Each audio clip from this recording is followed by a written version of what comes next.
Hi. It's World Series time again tonight, and I've done a little brushing up on my baseball. In fact, I've become quite an authority.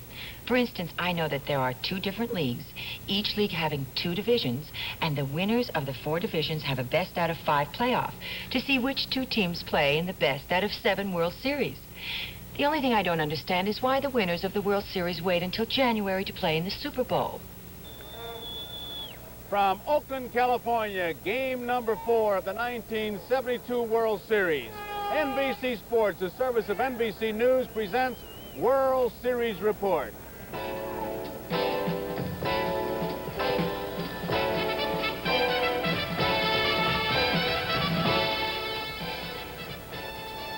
Hi, everybody. I'm Joe Garagiola. Once again, I'm here at the ballpark in the bleachers, and the weather, well, we don't have any rain just yet, but there is a threat of rain. I've brought my umbrella. I'm ready. It is cool. It is one of those nights that you better hit that ball right here and not on the end of the bat or on that handle. You're going to get a handful of bees. It is crisp. You know, one of the main topics of conversation in the clubhouse, both clubhouses for that matter, is an unanswered question. Which is better for playing baseball, natural grass or the artificial turf? Well, last night, as you well know, we returned to natural grass here in Oakland. And I don't think that question is answered yet. All it did was just add fuel to the fire. Could Green, for example, at second base, been able to make the play that he made last night on artificial turf? It's a diving play. Some people say he could not have made it on the artificial turf. That ball would have gotten by him. Yet there are others say, yes, he would have made it because he'd have been playing deeper. Well, here's a ball that was hit on that artificial turf, and it did get by. Here's a bouncing ball, which doesn't take the true hop like it would on artificial turf. So the guys are saying, I don't know. Would Menke, for example, been able to make a play at first base? This was on natural grass, he couldn't.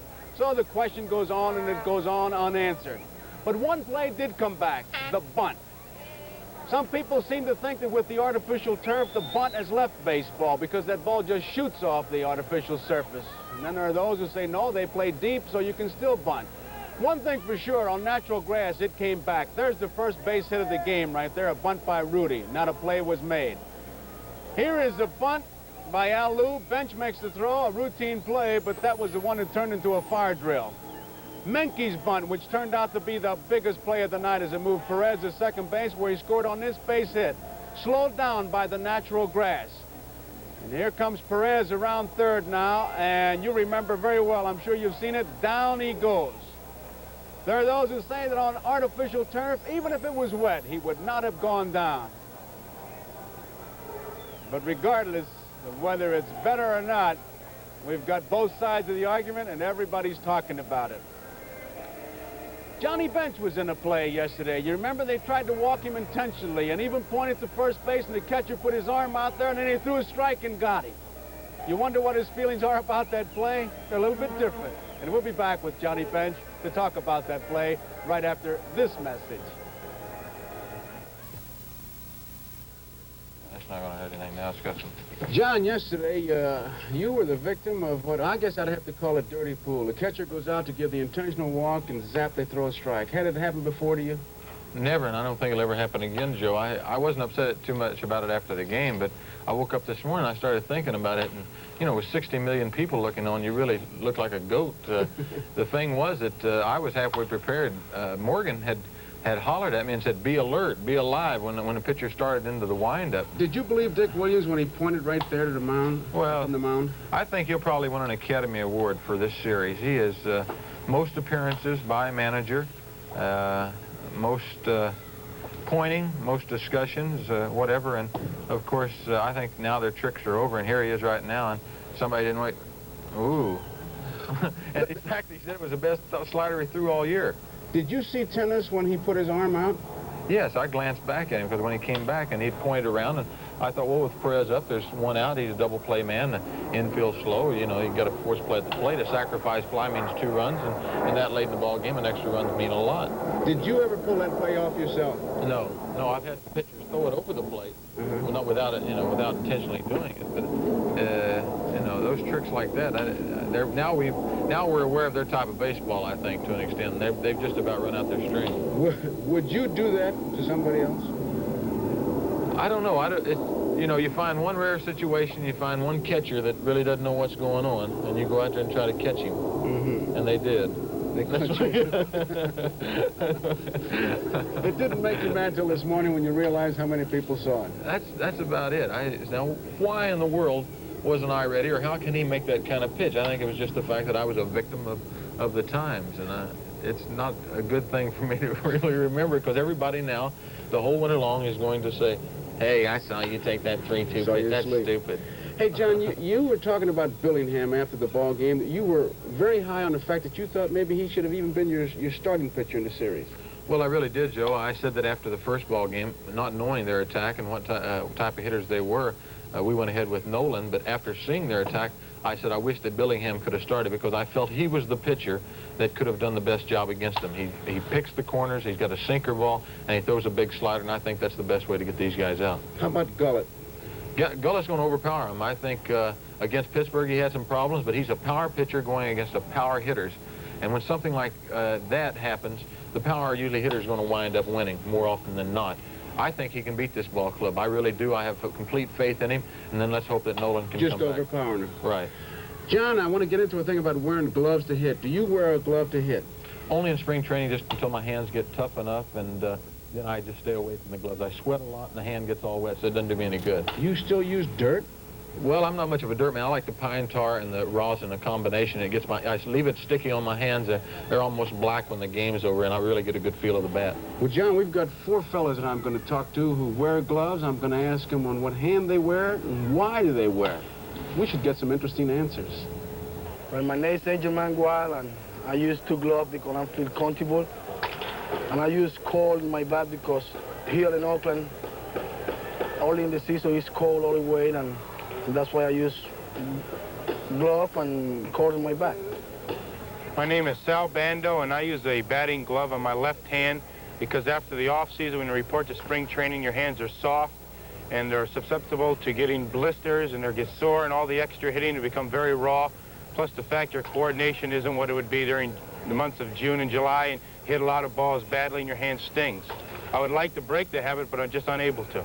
My name is Dave Duncan, and my reasoning for not wearing my glove on the top hand is that I prefer to have one hand bare, and personally, the bottom hand, I would rather have the glove on for better grip on the bottom of the bat. My name's Dal Maxville, and I don't wear a hitting glove. It just doesn't feel comfortable to me.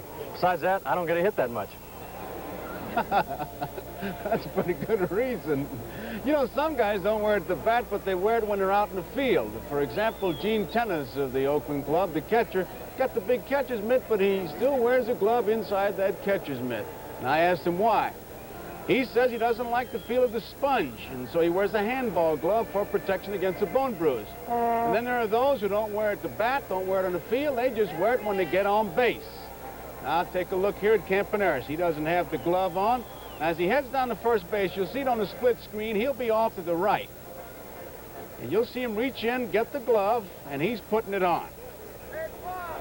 Another fella does that is Joe Morgan of Cincinnati. Now watch him reach for the glove. And he puts it on, and they say they do that because they do a lot of head-first sliding and they don't want to jam their fingers. But I've always felt that fellas like that put a glove on when they get on base because they just want to look nice when they get to second base, and you just don't know who you're going to meet, and so you do want to look nice.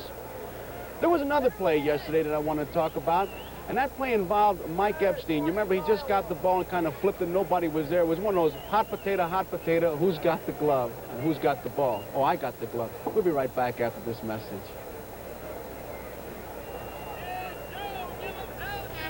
I'm sure we've all seen that play at the ballpark where a fellow grabbed that ball and threw it up almost like, well, I don't want it, let somebody else handle it. We pretty much had that play here, and I couldn't help but think when we were kids playing hot potato, who's got the hot potato? It's a bouncing ball by Geronimo. Now, Epstein's got it, and here comes the second baseman, the pitcher, and nobody's got it.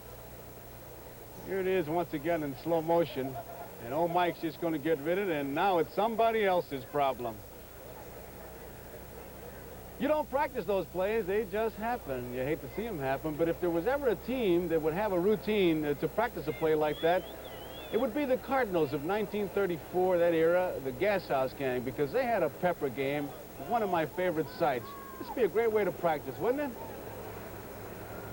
Pepper Martin in the middle doing it all. Late Rip Collins and Jack Rothrock. Hot potato, where is it? I wish there could be more of that before the game.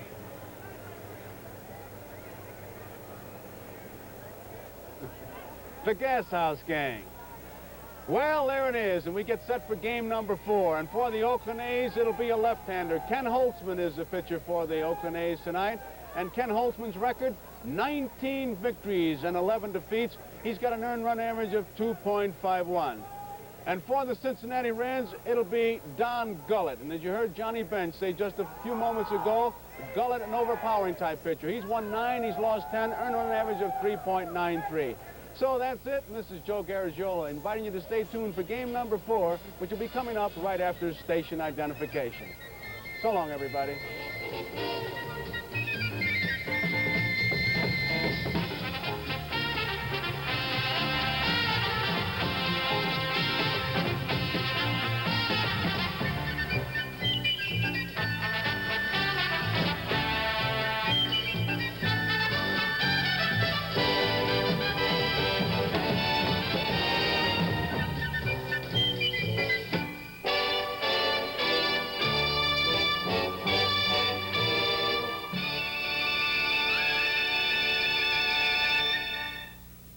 See the award-winning NBC Nightly News with John Chancellor weeknights.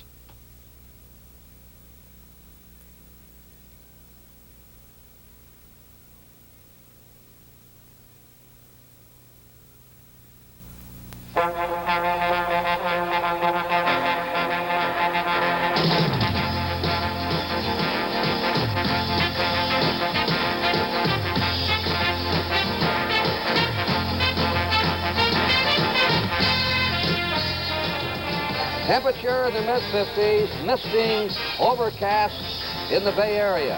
And welcome to Game 4 of the 1972 World Series. The National League champions, the Cincinnati Reds, versus the American League champs, the Oakland A's. Brought to you by Gillette, makers of the Gillette Track 2 two-bladed shaving system. And by your Chrysler Plymouth dealer, highlighting Plymouth Satellite for 1973. Built to be seen, not heard. Hi, everybody. Curt Gowdy of NBC Sports. Monte Moore, the voice of the Oakland A's. When are the hitters going to start hitting? Everybody's asking about this 1972 World Series. Each team has a team batting average of 178. There have been only 9 runs scored in the first 3 games. Cincinnati got on the board last night with its 1-0 victory. And I'll tell you, the way the pitchers are pitching, I don't believe we'll see too much scoring in this series.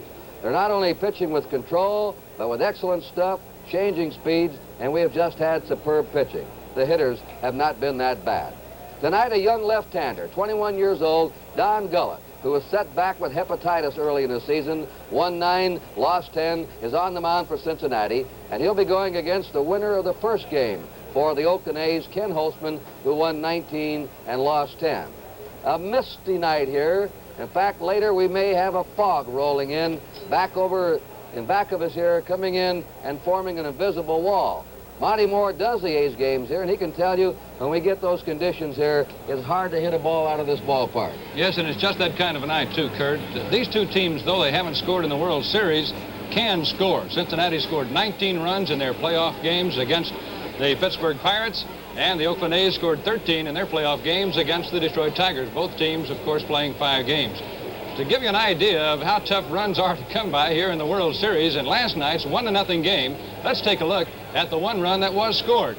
Tony Perez from second base on a base hit up the middle, rounding third, and watch this. Now you talk about a guy scrambling, scratching, almost stopped to pick up his helmet and said, well, I think I'll go on. Meanwhile, the ball is coming in to the shortstop of the A's, Campy Campaneris, who didn't know about all this falling going on. But that's an idea of how tough it has been for these teams to score. But during the course of the season, Cincinnati was the second best scoring team in the National League, averaging almost 5 runs a game, and the A's were the second best in the American League with almost 4 runs a game. So, Curt, we'll see tonight whether good pitching once again can stop these hitters. And can you imagine how Sparky Anderson felt? He's been trying to get a run in here when his man fell down. Well, let's see how Tony Kubek feels about tonight's game. He's down on the field. Tony? With me down on the field, Pete Rose. And Pete, I don't mean to say this to sound like I'm discrediting either team's pitching staff, but is the pitching been that good, or has the hitting just been lousy? Well, I think it's a combination of both, Tony. They've only given us 4 runs, and we've held their team to 5 runs. And Hunter pitched a great game. Odom pitched a great game. Billingham pitched a good ball game. Holtzman pitched good when he was in there. And I don't know. It's been tough hitting.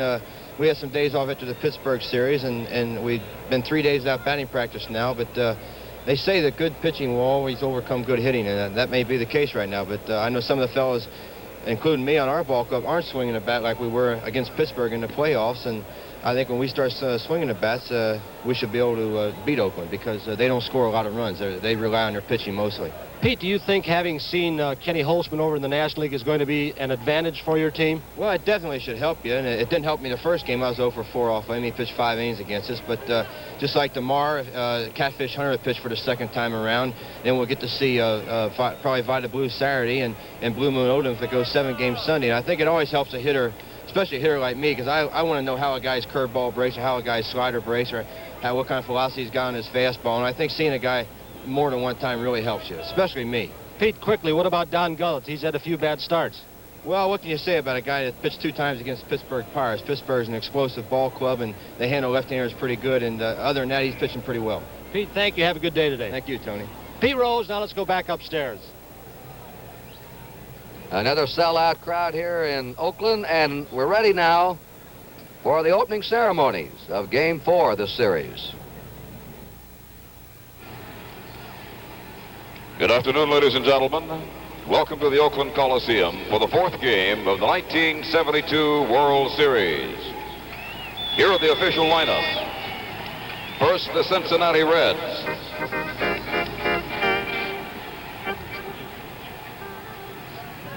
Here's the manager of the Reds, number 10, Sparky Anderson.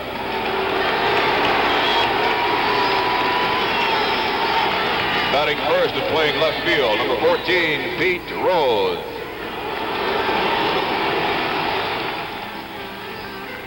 Batting second and playing second base, number 8, Joe Morgan.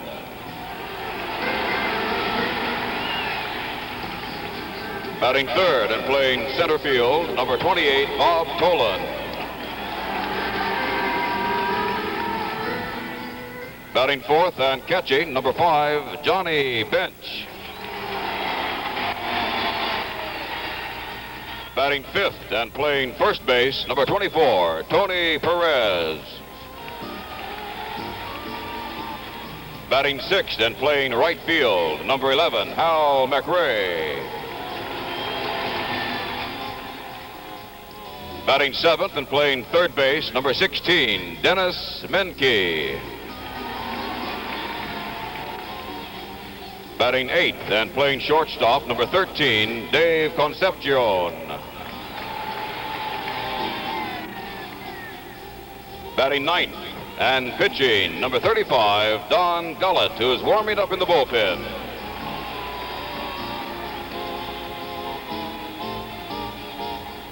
And here are the remaining players and coaches of the Cincinnati Reds.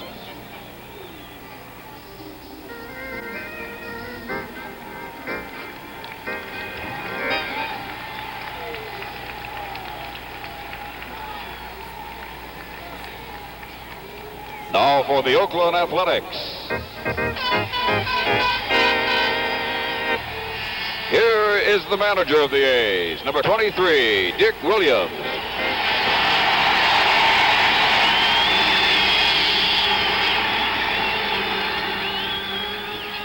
And special recognition to a great ball player injured in the playoffs, unable to play in the World Series, Reggie Jackson.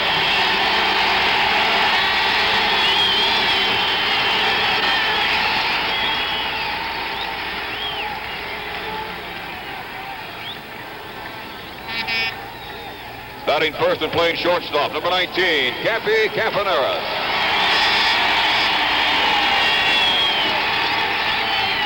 Batting second and playing right field, number 14, Matty Alou.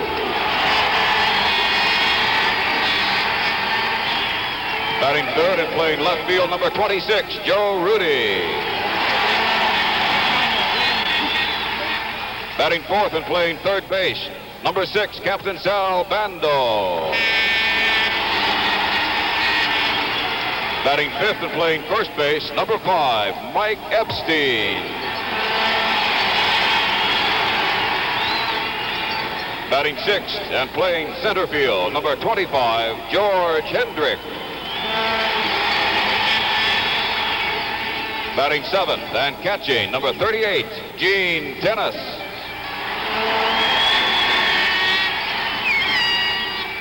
Batting eighth and playing second base, number 1, Dick Green.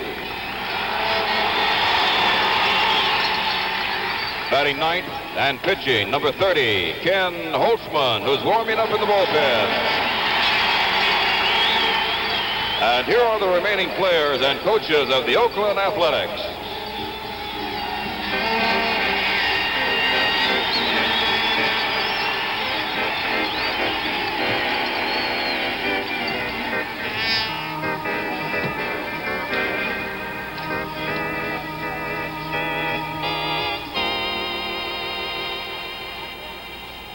Ladies and gentlemen, we invite you to rise and join in the singing of our national anthem, which will be sung by the Bell recording artist, The Fifth Dimension.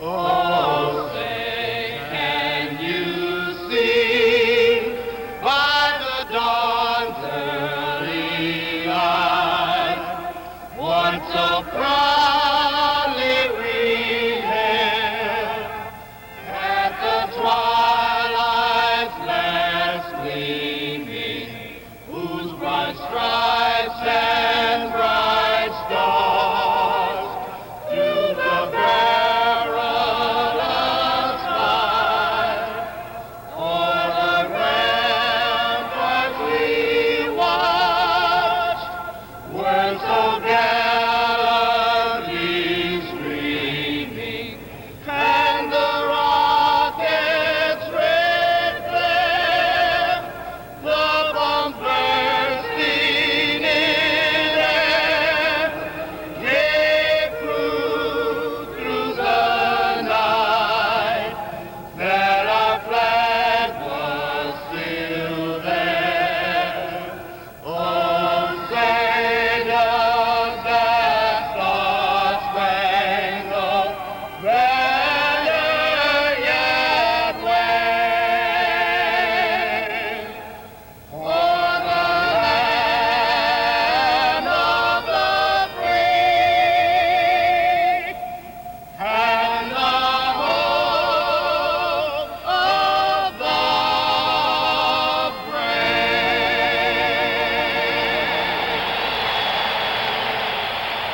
The fourth game of the 1972 World Series is about to get underway. We'll return in a moment.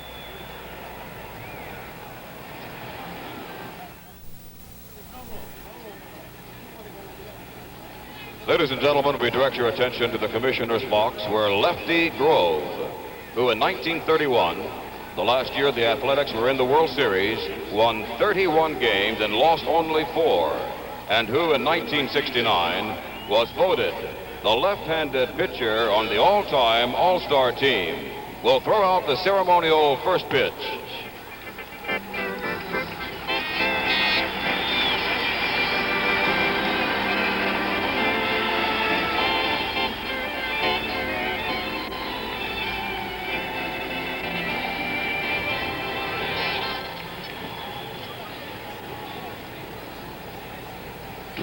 Play ball. Tell you, in his prime, Lefty Grove could throw harder than that. We've talked to some of the old-timers who hit against him. They say he was just fantastic. He wound up winning 300 games, and he wound up winning them with a curveball with the Boston Red Sox when he lost his fastball. But in his prime, especially during the years of 29, 30, and 31, when the A's had one of the greatest teams of all time, Lefty Grove was a premier pitcher in baseball. And he has the honor tonight of throwing out the first ball. And that's a left-hander, Ken Holtzman, now starting his warm-up pitches. And in here to take you through the first 4.5 innings is the voice of the Oakland Athletic Baseball team on their broadcasting crew, Monte Moore. Thank you very much, Curt, and hi once again, everybody. Kenny Holtzman, one of the most steady performers in the American League this year. You got to look at his motion here, and we call him stylish, and I think when you see him, you'll understand why. He has a pretty good fastball. I don't think it is as overpowering as Don Gullett's. But Kenny, and we said this the first appearance that we saw him, he has to get his curveball early, and it makes his fastball more effective.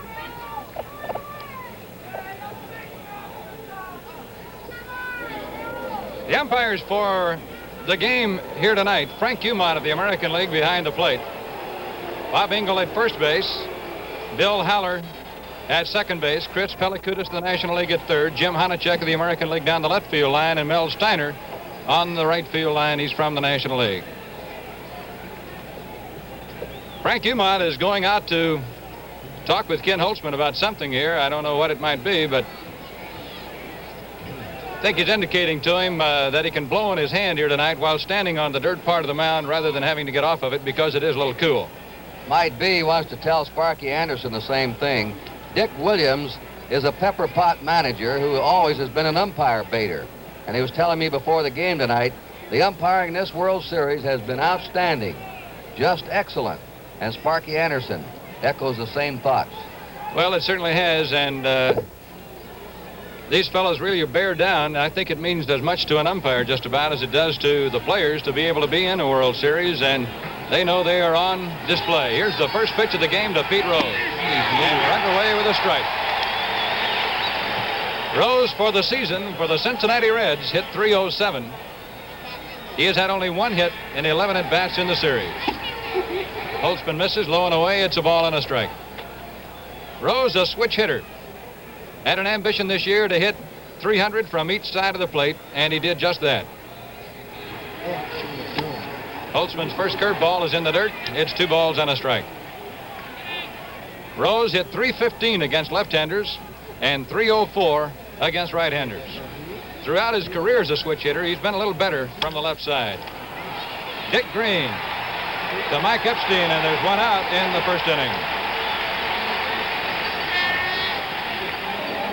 Holtzman is a spot pitcher. He pitches from the left side a whole lot the same way that Jim Hunter does from the right. He throws to spots. Here now is little Joe Morgan, who has no hits in his last 14 at-bats in 4 games. That counts the last game of the playoffs and the 3 World Series games. Monty, it appears to me Morgan is pressing too hard. First pitch hit up in the air to Joe Rudy in left field. And Joe puts it away. There are 2 down. He lives here. He really wanted to do well. He's been swinging hard. He's perhaps trying to go for the long ball too much, maybe. Here's Bobby Tolan, the very fine center fielder for Cincinnati, and he had a .283 year. Average-wise, he had 8 home runs, and a very amazing statistic to me is the fact he knocked in 82 runs this year. In the World Series, he has 2 hits in 12 at-bats. Quite a comeback he has made from 2 Achilles tendon injuries. Kenny Holtzman's got a tough play to make, and Epstein dropped the ball. Very fine play by Kenny Holtzman. He threw that ball right where Epstein had the glove. It bounded away. Pretty good bunt by Bobby Tolan. Holtzman barehands it, knows he's got to hurry. Just off the edge of the glove of Mike Epstein. Now we'll watch Tolan.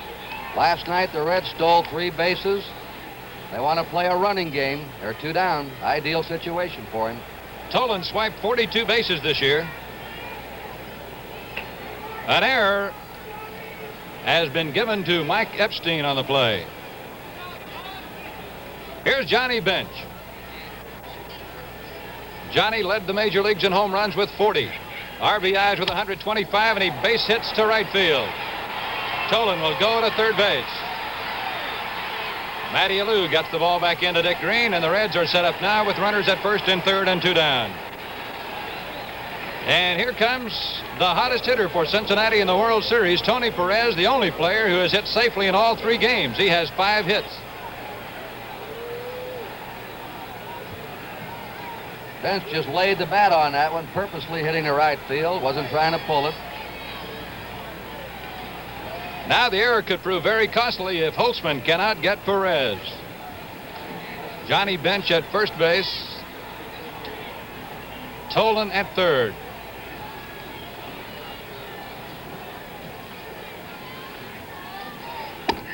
Good fastball, strike 1.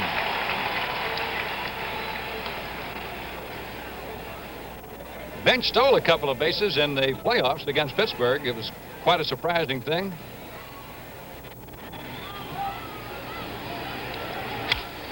Ball's fouled away. Monte, he stole on the pitchers. Got a tremendous jump.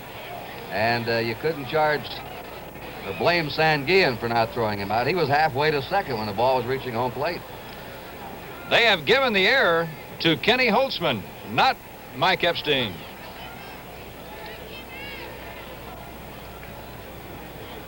Holtzman is ahead of Perez now at 0-2. See if he tries to go the waste pitch and tempt Perez or if he challenges him.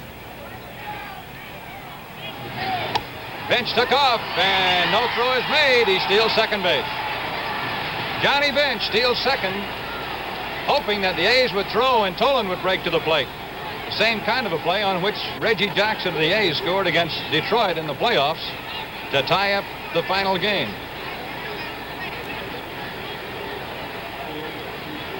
Now a base hit could score 2.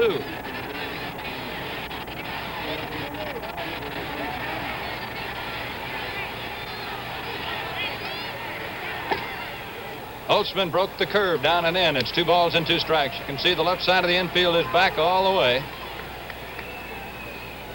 Tolan and Bench on third and second. The action has started early in this one tonight.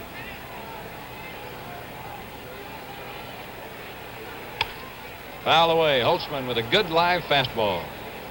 Monty, so far in this ball game, as opposed to last night, the hitters are obviously seeing the ball better. Cincinnati seems more aggressive at the plate than any of the other 3 games. Sparky Anderson seemed to think the win they had last night really relaxed his ball club. They were awfully tight until they found out they could score, though it wasn't many. Tolan with a bluff start off third. Holtzman again challenging Perez with a letter high fastball. It's 2-2.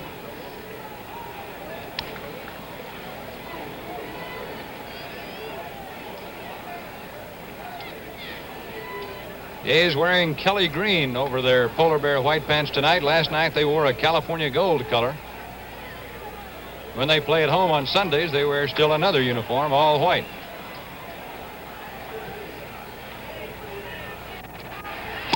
He struck him out. The score after a half inning, Cincinnati nothing, Oakland nothing.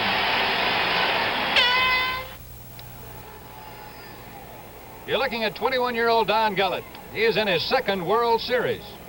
He's got a Sandy Koufax kind of fastball, Monty. Anytime he goes out to the mound, he can overpower you. Does not have the Koufax curveball, but he can throw the fast one by you. This is the man they expected to win 20 this year, but he had a case of hepatitis. When they finally discovered what he had, it was called then subsiding hepatitis, the tail end of the disease. But it really set him back this year. Here is the A's leadoff man, Campy Campaneris. Ran up on the first pitch, and it's a strike from Gullett, and he brought that one right on to town.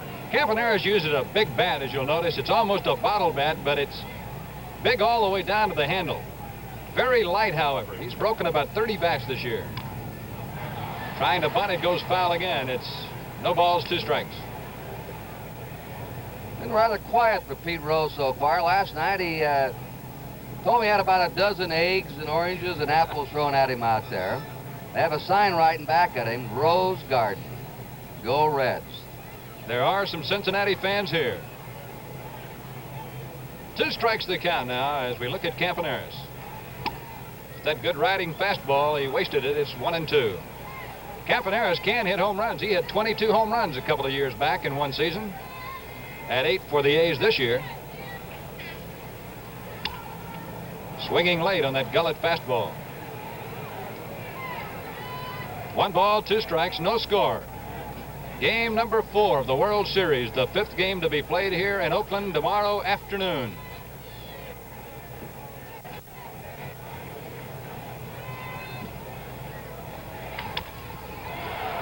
Gullett, good stop. He fell down throwing that ball, but he got him. So there's 1 away. Still a little loose out there on the infield, though they did allow batting practice and infield drills tonight. That's how fine a job they've done getting this place in shape. Here's Matty Alou, who joined the A's for the last 31 regular season games. He was with the St. Louis Cardinals. He has had only 1 hit in the series, and Matty was saying before the game, boy, I have only 1 slump all year. Why would it be now? He's a magician with that bat. He can hit it to all fields. 0-1. Monty, notice the way they're playing him in the infield, especially over here in Oakland with the soft grass. They've come in halfway. They're really in tight, and the outfield's very shallow.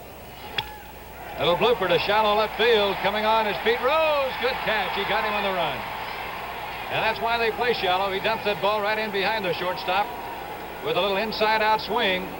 Here comes Pete Hard. He's an ex-infielder, but he has really learned how to play the outfield quickly. See that soft spot just in front of Pete? It could be trouble for a shortstop and the second baseman on the other side going back on the ball. Very soft. Now here's one of the A's most consistent performers, Joe Rudy, the left fielder. Rudy had a phenomenal year, batting .305, 19 home runs. And Gullett nips the outside corner with a strike on a good fastball. It's 0-1. Gullett looks quicker tonight than when we saw him in the playoffs against the Pirates, throwing harder. He threw that one right by Rudy. It's 2 strikes now. Rudy was the 5th best hitter in the American League. The league champion this year, Rod Carew of Minnesota, who finished very strongly with a .318 mark.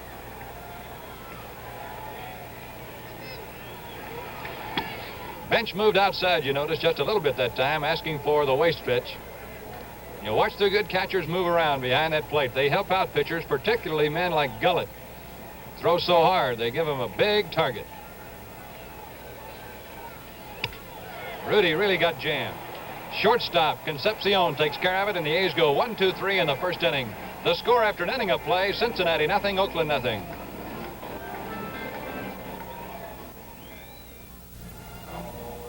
Give you a look at the differences in uniforms of the umpires. On the right, National League umpire you see is in all black with a white patch over the left chest, and that's an American League umpire, Bill Haller, on the left. He has gray slacks with a dark blue sport coat.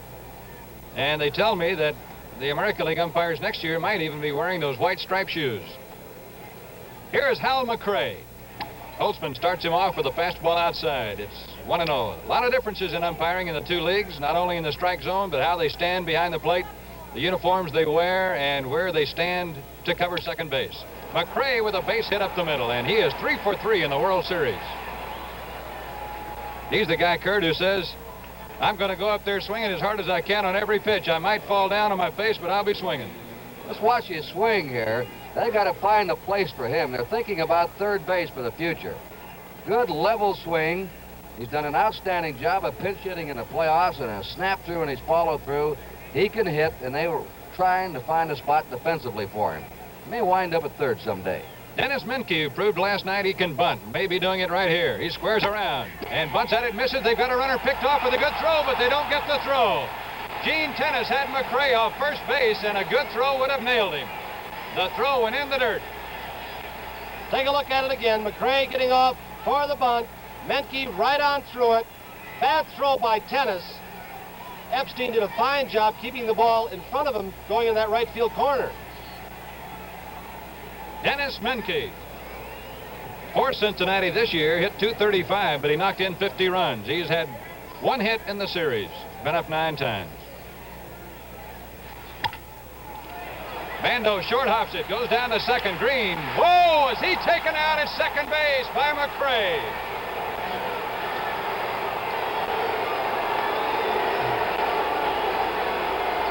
Watch Bando again. He's trying to get the lead runner. Now watch McCray. Green, a dead duck. Watch McCray once again. Had a good jump on the little topper. Now you can see him trying to get the angle, and the shortstop does not like this. That man should slide and not come in throwing a block. Boy, McCray took 2 or 3 short steps right before he got to the bag, and that's the way they play it in the World Series, fans. Now here is Concepcion. There isn't a football coach in America who doesn't have a big smile on his face right now. And those who say that baseball is a no-contact sport, just lay back and watch. 1-0 the count on Concepcion, the shortstop. Holtzman, a good fastball let her high, 1-1. Bando made a good play there, by the way, on that very soft infield turf. He had to take the short hop, and it does not come up true all the time on this kind of grass.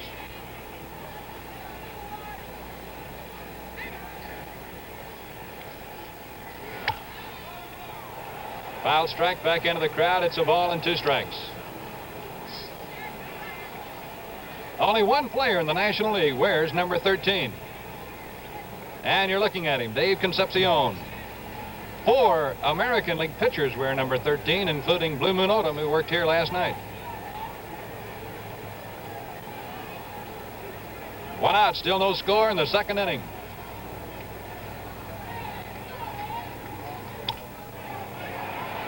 Bando to Green, they got 1, and there'll be no double play.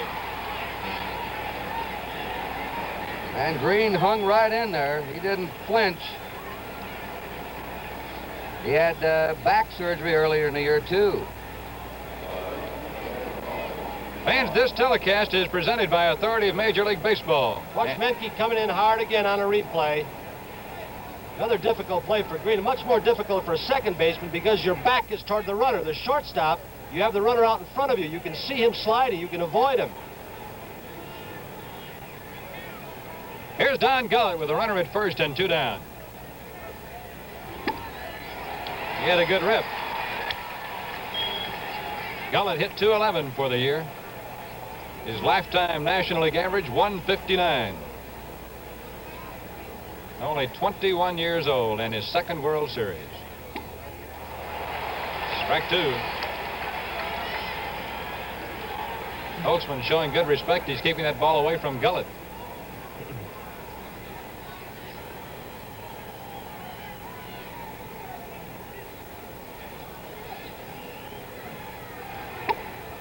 Missed with a fastball, 1-2.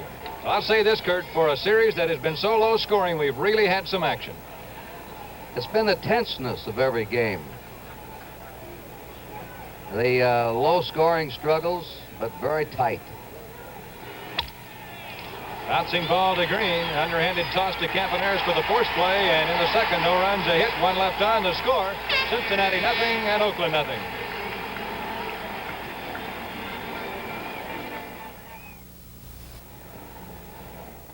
The statistic at which you're looking right now indicates that left-handers pitching to the A's lineup with a Reggie Jackson and a Mike Epstein and a Matty Alou, all batting fairly close together, gave this Oakland ball club some trouble. They were tough on right-handers, as you can see, 66 wins and 38 losses. Jack Billingham didn't read those statistics last night. He certainly didn't. Here is Sal Bando, the A's team captain. Product of that great baseball factory in College, Arizona State University. Strike, and Gullett really let one go that time. He is throwing hard. Bando's had only 1 hit in the series. He was the key out that Billingham got last night. Bases loaded, 1 out. He got him to hit into a double play. 1 ball and 1 strike. In the last 16 games Sal has played, he's really been in a slump. He's not had an extra base hit. Last home run was on September 20th here against Wilbur Wood. Base hit, right field. Bando is on with the first Oakland hit of the night, and that brings up the big guy, Mike Epstein. This telecast is presented by authority of Major League Baseball and is intended solely for the private, non-commercial use of our audience. Any publication, reproduction, retransmission, or other use of the pictures, descriptions, and accounts of this game without the express written consent of the Commissioner of Baseball is prohibited. Mike Epstein, the A's top home run hitter this year with 26. Still looking for his first World Series hit. He's been up 7 times officially. He has been walked a few times. Strike. He hit a home run off a left-hander, Mickey Lolich, in the playoffs.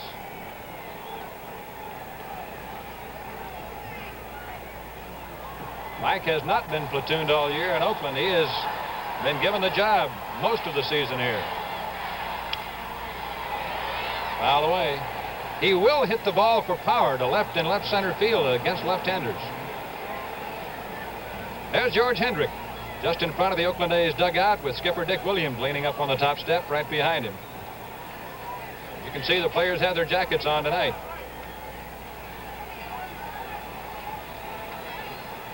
Gullett quickly ahead of Epstein at 0-2.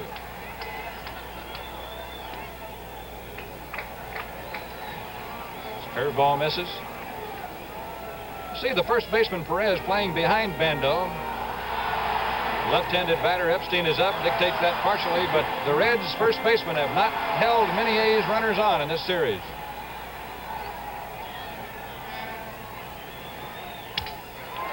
A jam, broken bat, looper to Joe Morgan, and Epstein won't bat with that one anymore. Gullett has really jammed 2 A's power hitters. He's knocked the bat right out of the hand of Rudy and Epstein tonight.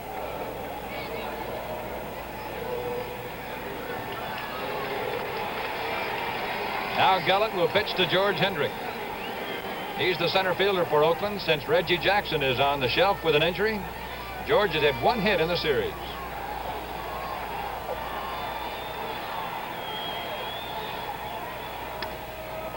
Get a good cut right there. Gullett overpowering so far. And he's throwing strikes.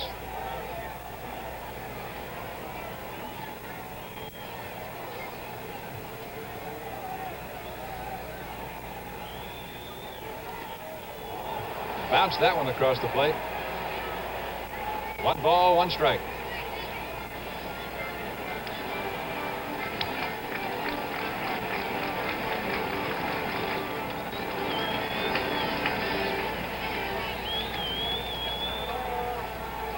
One ball, 1 strike. 1 out and 1 on. We're in the last half of the second. No score. Cincinnati and Oakland. Concepcion got 1 and over to Perez for the double play. The score after 2, 0-0.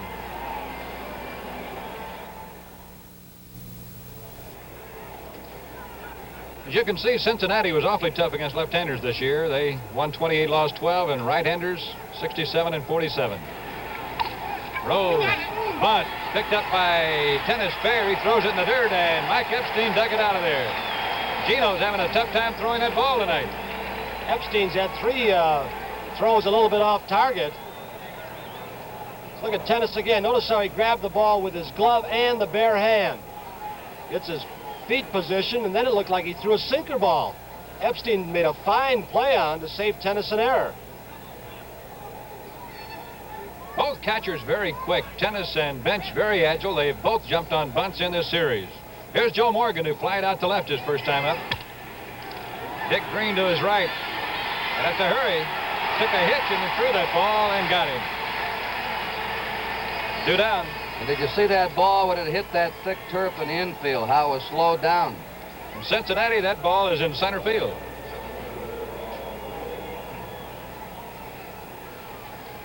Both catchers, Bench and Tenace, played other positions. This year, as a matter of fact, Bench played some in left field for Cincinnati.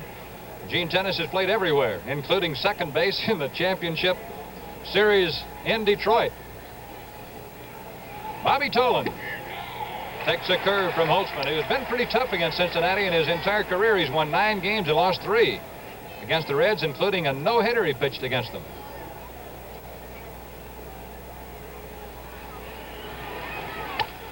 Tolan bounces one to Epstein. That goes foul. Holtzman had that curveball right in on his fist that time. An oddity about Holtzman's record against Cincinnati, as long as he's pitched against them, he's pitched only one complete game, and that was a no-hitter.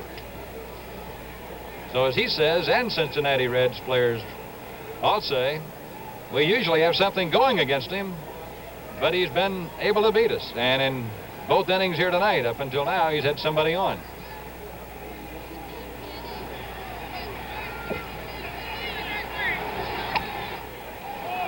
Fastball slanting over that outside. 1 ball and 2 strikes. Holtzman, a 19-game winner for the A's. With the late appearance of Vida Blue this year, the trade for Holtzman was one of the biggest Charlie Finley made. Out in the A's bullpen, Dave Duncan tosses it to one of the little ball girls.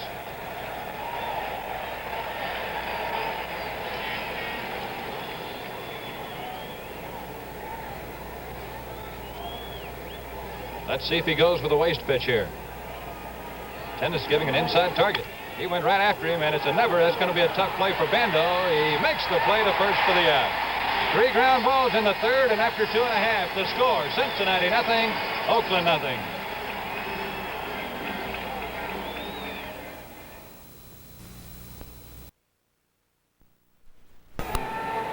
We pause briefly for station identification. This is the NBC Television Network.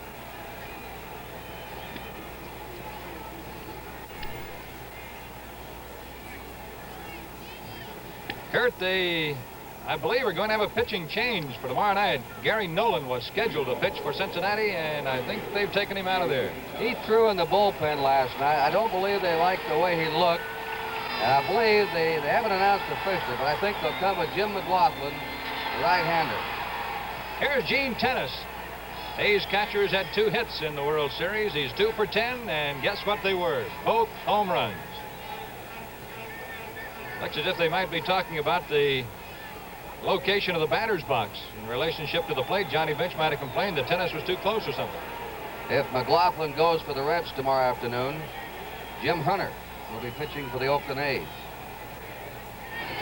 Gullett to Tenace, low and away, ball 1.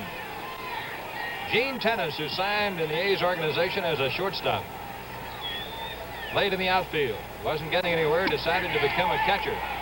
Takes a look at a blazing fastball for a strike. It's 1-1. In ball player parlance, Mr. Gullett is bringing it tonight. The A's have 1 hit, an off-field single by Bando.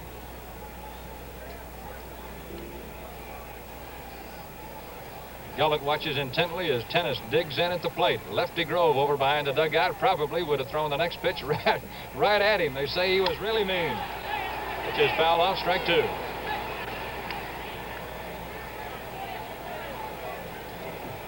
Cincinnati, no runs, 2 hits. The A's, no runs, 1 hit. The pitchers continue to dominate the World Series of '72.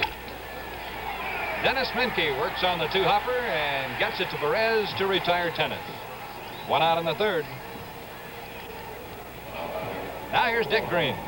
You know, Monte, this Gullett was quite a high school athlete at Lynn, Kentucky. We heard he scored 66 points in 1 game. The high school halfback. Tony asked him if it was 11 touchdowns. He said no, 10 touchdowns and 6 extra points. 1 game. Green takes a fastball strike. He made 47 points in 1 basketball game. So he had to take his choice, probably, of where to go with his great talents. Many major league players were super athletes in all categories. Green had a good cut but missed. It's strike 2, 0-2. Vida Blue of the A's was a tremendous quarterback. Threw 35 touchdown passes his senior year. Green fouled that off. Gullett didn't pitch long in the minor leagues either. They took a look at his arm in only 11 games in the minor leagues, and it was upstairs for him the rest of the way.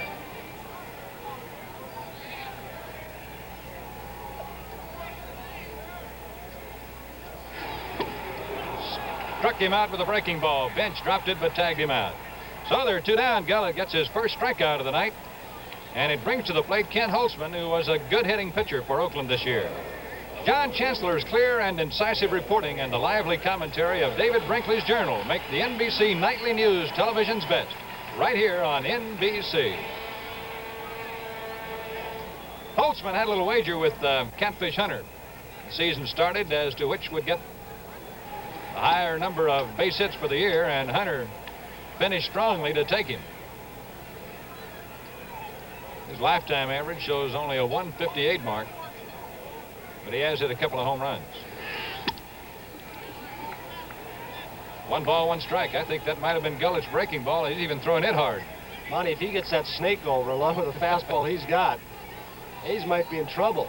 He's overpowering.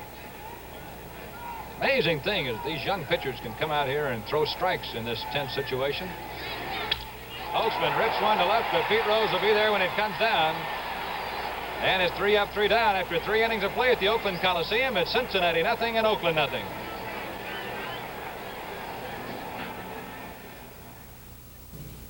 Major League umpire Bill Haller, give us the one word that best describes that El Producto cigar. Good taste, mild. I have to go along with mild. Hey, Bill, what are you talking about? El Producto's got flavor. Flavor's the word. Kenny, mild's the word. Your taste buds must be going blind, Bill. Kenny, mild or back to the showers? Well, I never said they weren't mild. Next time, try a great tasting El Producto. You'll call it like you smoke it. Mild.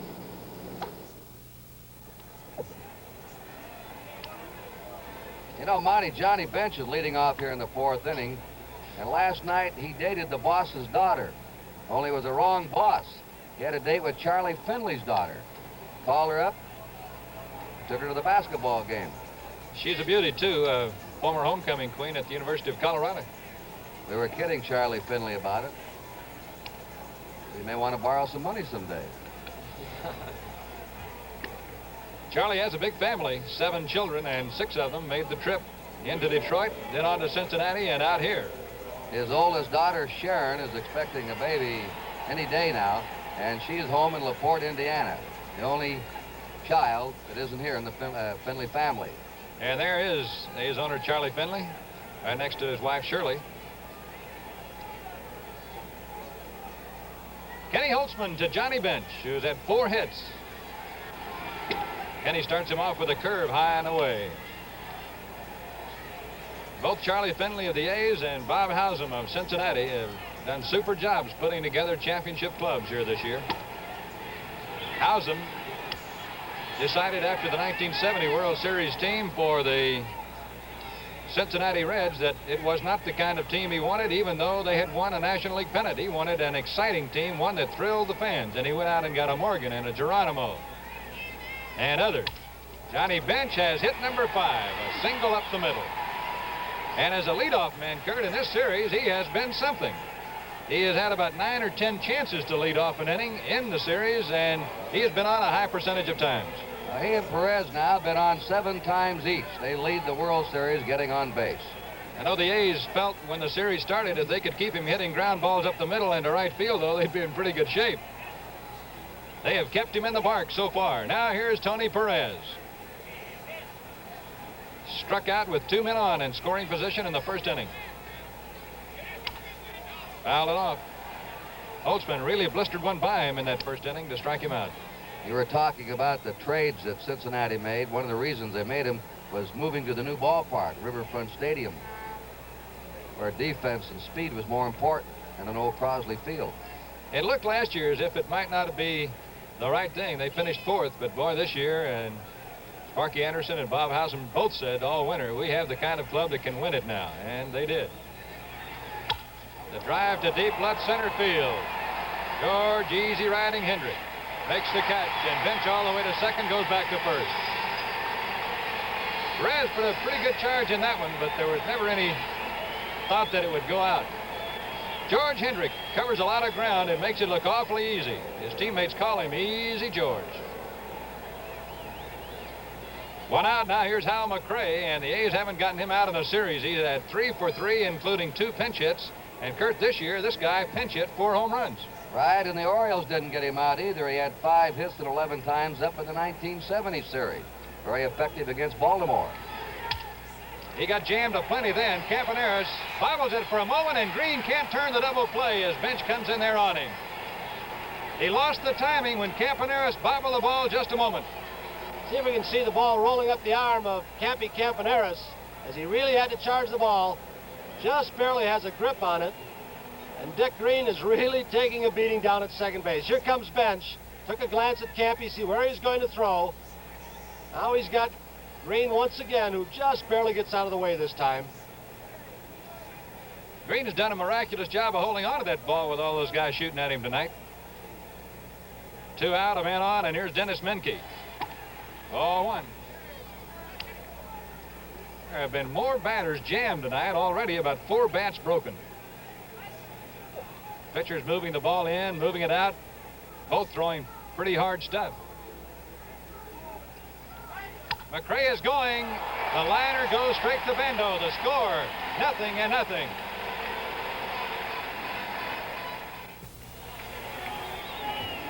As we go to the last half of the 4th inning, Bert Campaneris will lead it off for the A's. And Curt, though the Reds are not coming up with too many base hits, they're really swinging that bat tonight. Campy takes ball 1. Much more aggressive than we've seen them at any time in this series. They're taking good hard cuts. They look like the club that was scoring 5, 6, 7 runs a game during the National League season. Great stop by Menke. And he got him. Menke playing shallow, which made that a tougher play. Campaneris almost hit it by him. Menke daring Campaneris to hit the ball by him about 6 feet up in front of the bag. Diving stab by Menke. He knows he's got to hurry, gets a good grip to get Campaneris. Well, we have had more infielders with their uniforms dirty on diving stops here in the last couple of nights. Here's Matty Alou. Took the curve high. He wanted that one. Gullett hasn't hung very many tonight, but he hung that one. He hasn't hit a ball hard in this series.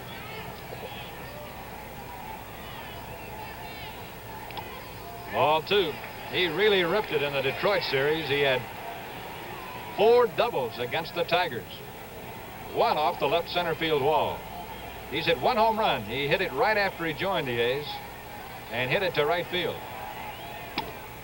Gullett is behind him, 3-0 now. Matty's a little bit like Campaneris. You really have to work to walk this guy. They come out of that dugout swinging the bat.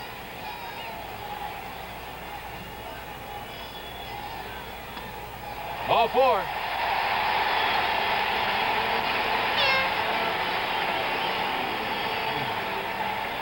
Gary Adair bats Matty Alou on the back as he comes over at first base with Joe Rudy coming to the plate for the Oakland A's. Rudy got jammed and popped up to the shortstop in the 1st inning. Joe's had 3 hits in the World Series. He's been up 12 times. Strong man. Curt, this is one of the few men I know in Major League Baseball who will work with weights. He spends a lot of time in the winter weightlifting. He's worked in every department of the game, and he is very quietly sneaked up on Major League Baseball as one of its brightest stars. You really have to be quick to stand as he's standing right there and hit the high inside pitch. Tried to go to right with that one. You could see him shorten up on the swing just a little bit. 1 strike to count. It's a very radical batting stance. You have to be strong to be able to stand like that and hit the ball as he's hit it this year.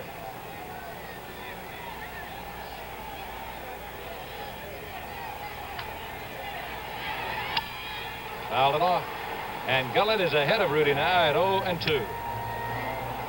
We're scoreless in the 4th inning, and we're happy to have you with us on NBC tonight, watching this game live and in color from the Oakland Coliseum. It's a foggy night over San Francisco, and that fog is now over Oakland.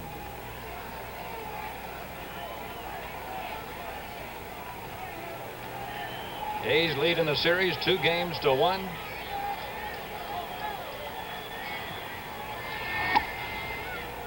Rudy takes the ball. You'll notice Rudy, after every pitch, leans down and picks up some dirt. Irv Norn, the 3rd base coach for the A's, a boyhood friend of Dick Williams, the skipper of Oakland. They played a lot of baseball together on the sandlots of Los Angeles.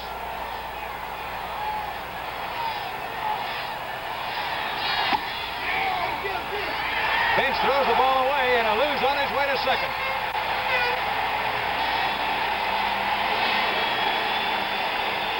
That's the first error the Reds have made in the series. Oakland has made 5 errors. Bench caught Alou leaning a little bit, and he made a pretty good throw right on the money. I think Perez took his eye off the ball momentarily to see where Alou was, and the ball got by him for an error. Now, if Joe Rudi or Sal Bando can come up with a base hit, the A's could take the lead here. 2 balls, 2 strikes. Gullett went high and away on both waste pitches to Rudi.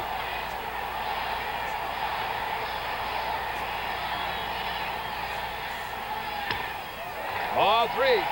They have given the error to the first baseman, Tony Perez. It looked as if he made the tag before he got the ball.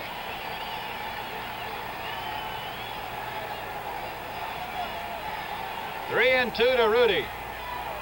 Gullett is not being cued. He's thrown Rudi 5 straight homers.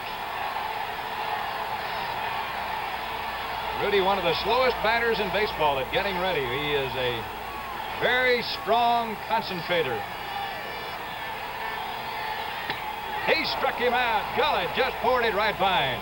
And now with Bando coming up, first base open, what do you think? Will they pitch to this right-handed batter or save it and pitch to Epstein? Well, surprisingly, Epstein hit over 300 against left-handers this year, and the Reds know that.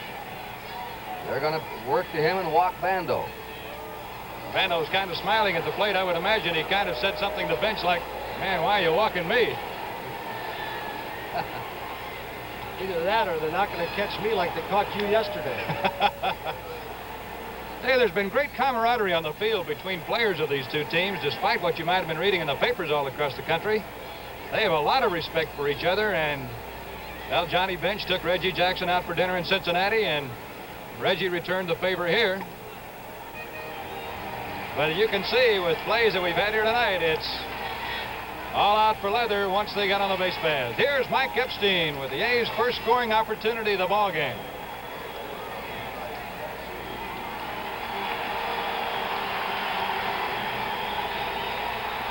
They'll play Epstein back on the right side. Morgan not playing anywhere close to as deep as he played in Cincinnati, but I would imagine he'll still get back on the outfield grass. Alou at second. Bando at first.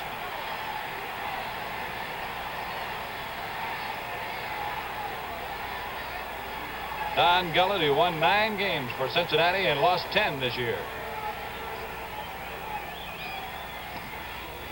Missed with a low fastball. 1-0. Boy, you can really tell, watching him work on Joe Rudi, what he thinks is his best pitch. He threw him nothing but smoke. There's the infield. See the shortstop, Concepcion, playing over behind second almost. Epstein pops it foul right back into our booth almost. Just below us. It's 1 ball and 1 strike. That's the pitch you have to lay off when Gullett's out there on the mound, Monty. Anything that starts about chest high, you've got to lay off because it takes off out of the strike zone high. George Hendrick. Close-up look at the youngster on deck. Epstein doesn't move away from that plate very much. He just moved back a little bit. Mike led the American League being hit by pitches last year, but not this year. Sal Bando was hit about 9 times this year by pitchers. Sal over at first base right now, and Mike Epstein at the plate with a 2-1 count. Scoreless ball game. Base hit could mean a run.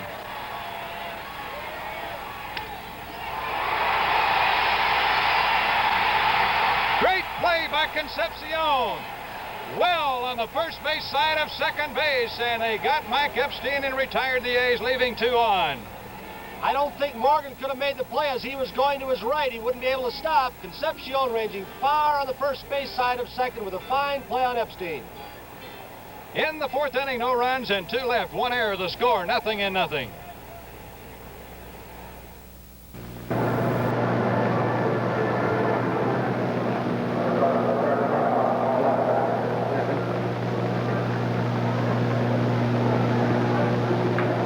right field corner.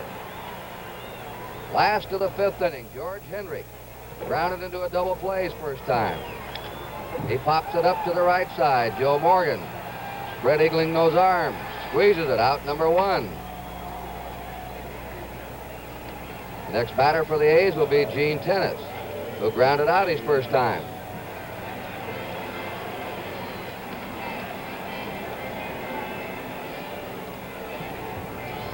The A's, the last month of the season, didn't score many runs. They were winning 2-1, 3-2. Receiving pitching just like there's a long drive. Goodbye. And the A's are in the lead. Gene Tenace has hit another one.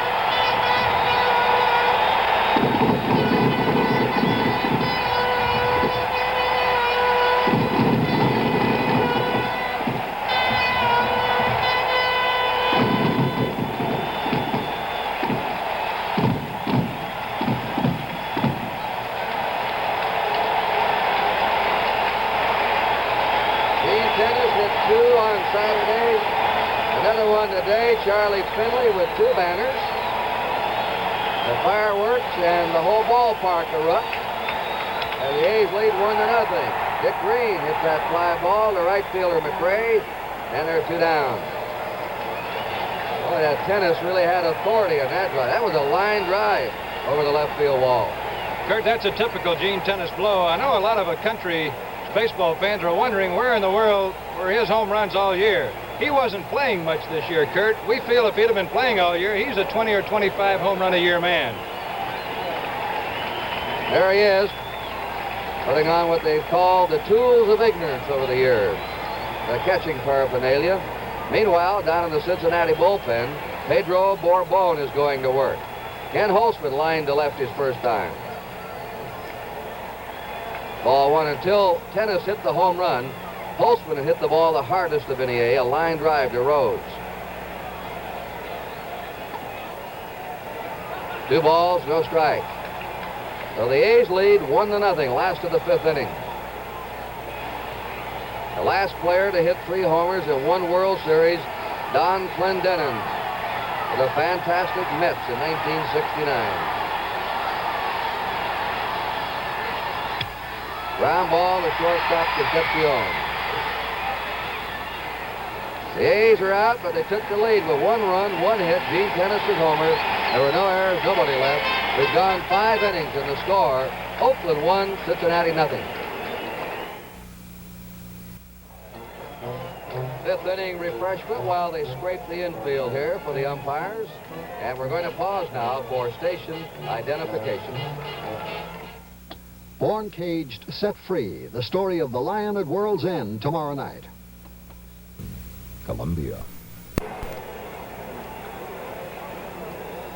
The Reds trailing 1-0 come up in the 6th inning with Joe Morgan, Bobby Tolan, and Johnny Bench.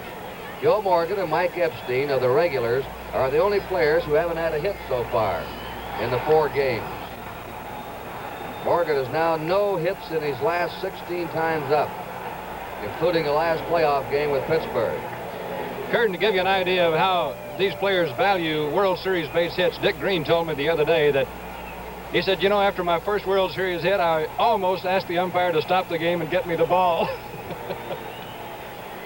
Okay, Morgan has flied to left, grounded out.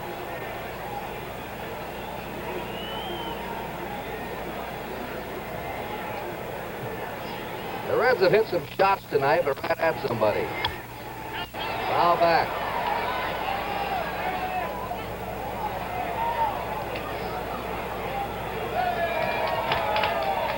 You know, Morgan is usually played as a pull hitter, but George Hendrick, the center fielder of the A's, is playing him into left center. Bando tightened up at third. 1 ball, 1 strike.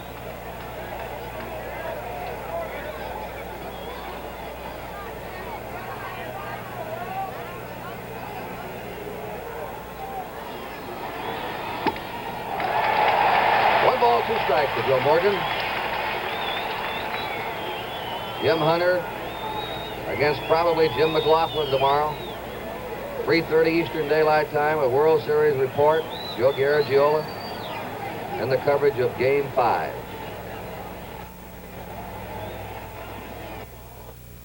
2 balls, 2 strikes.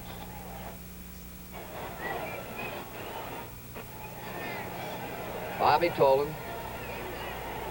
He'll be followed by Johnny Bench.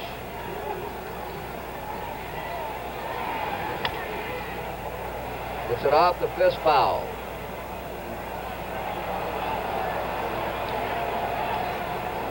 Some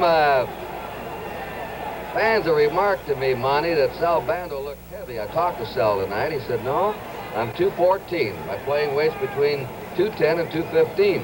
He's just a heavy-looking man. He says that he didn't gain much weight this winter.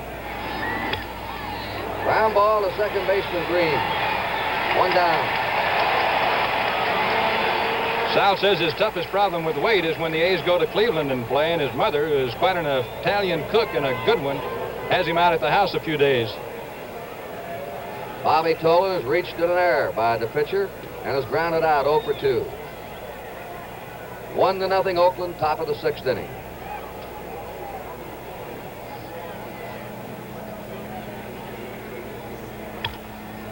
Yet I just tipped Holtzman's glove. Campaneris fires and gets him. I think it just tipped the outstretched glove of the pitcher, Ken Holtzman. If it did, you'd score that one, pitcher to short to first. During the last of the 5th, it appeared that Gullett was losing a little bit off his fastball. It's just the opposite of Holtzman. He seems to be coming on stronger. He's thrown his best fastballs in the ballgame this inning. Johnny Bench has single to right, single to center. He and Tony Perez lead the series with base hits 5 apiece. And there is a line drive charged by Lou, and he's got it. What a game he's playing in right field tonight. So the Reds are down in the 6th inning. And at the end of 5 1/2, here it is again. Fine running snap by Matty Lou in right field. At the end of 5 1/2, Oakland 1, Cincinnati nothing.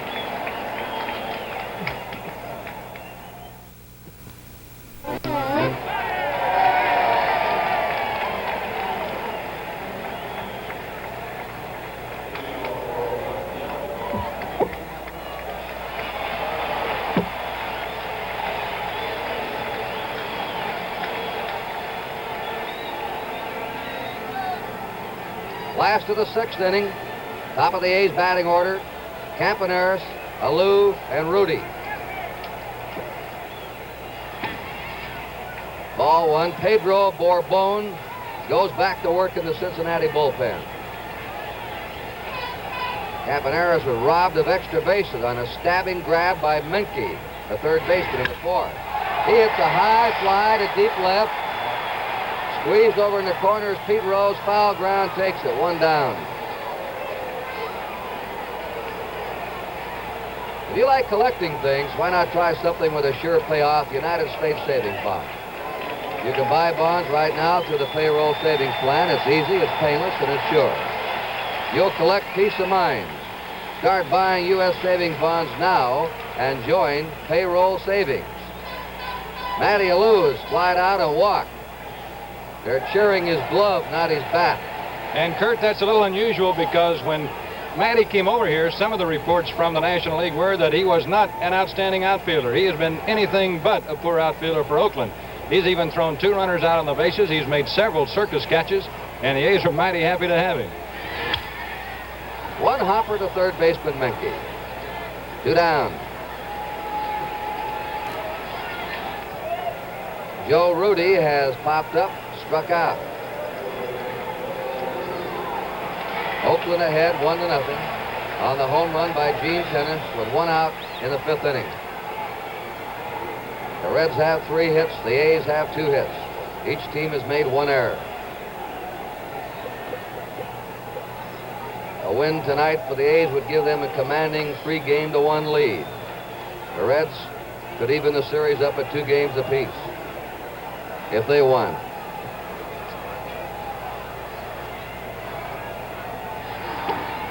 One 1-0 to Joe Rudy. Dick Williams.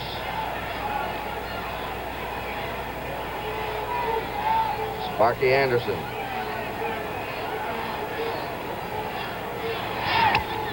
Fouled away. Sparky Anderson used to be the bat boy for Fred Haney's Hollywood Stars. Dick Williams used to play in that same area. Around Santa Barbara, Los Angeles, they've known each other for a long time. And they have a lot of respect for each other. Neither manager has made any kind of a remark disparaging about the other in this series. They've both been very complimentary.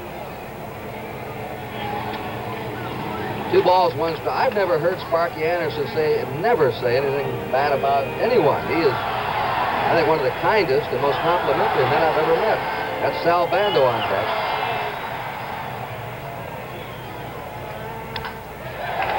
There's a base hit for Joe Rudy to left field. A 2-out single by Rudy. Each team now with 3 hits. The batter is Bando. Single to right. Been walked intentionally. Curt Gowdy must be just losing about 6 or 8 inches off that fastball. They have really ripped some drives here the last couple innings off him. Campaneris hit a ball that almost went out. Might have had it not been for this fog here. Fog drifting in and back of us, but it's staying high.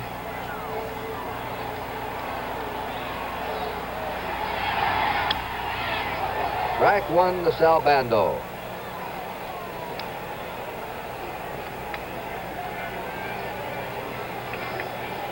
Two out. Joe Rudy at first base. Last of the 6th inning. The A's ahead 1-0. In there to him. No balls, 2 strikes.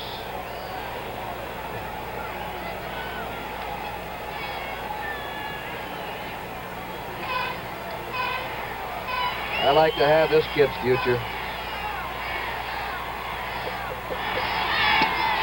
1 ball, 2 strikes. The Reds have Nolan, he's young. Grimsley's a young pitcher. Gullett's a young pitcher. Simpson's young if he can get over his arm problems. The Reds appear to be well stocked. The nucleus of young pitchers for a promising pitching staff for the future. And Tom Hall in the bullpen. Down he goes. Bando gets out of there in a hurry. He's been hit in the head twice this year, Curt. One time he was playing again the next day with the whole left side of his head swollen badly.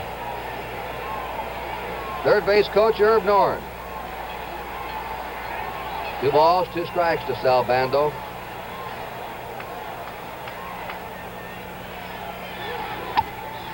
Three and 2. Rudy will be going on the pitch. Tony Perez looked over in the dugout. How do you want me to play it? Shall I hold? Shall I back off the bag? With 2 down. Perez is playing off the bag. Rudy's going. And there's a base hit in the left field. Rudy has to stop at second. Rose bluffs to throw to second base. The A's have runners on first and second, 2 out. Curt, it's amazing the ground that Concepcion covers. He came close to getting that ball, and he was playing Bando straight up.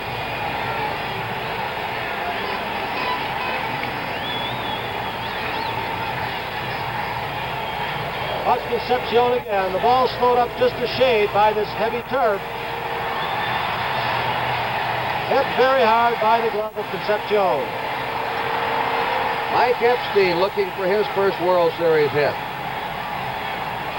Popped to the second baseman, grounded to short. A strike. He was robbed of a base hit by Concepcion in the 4th inning. He has not had a hit in his last 12 times up in the playoffs and World Series. 1-0 Oakland, last of the 6th inning.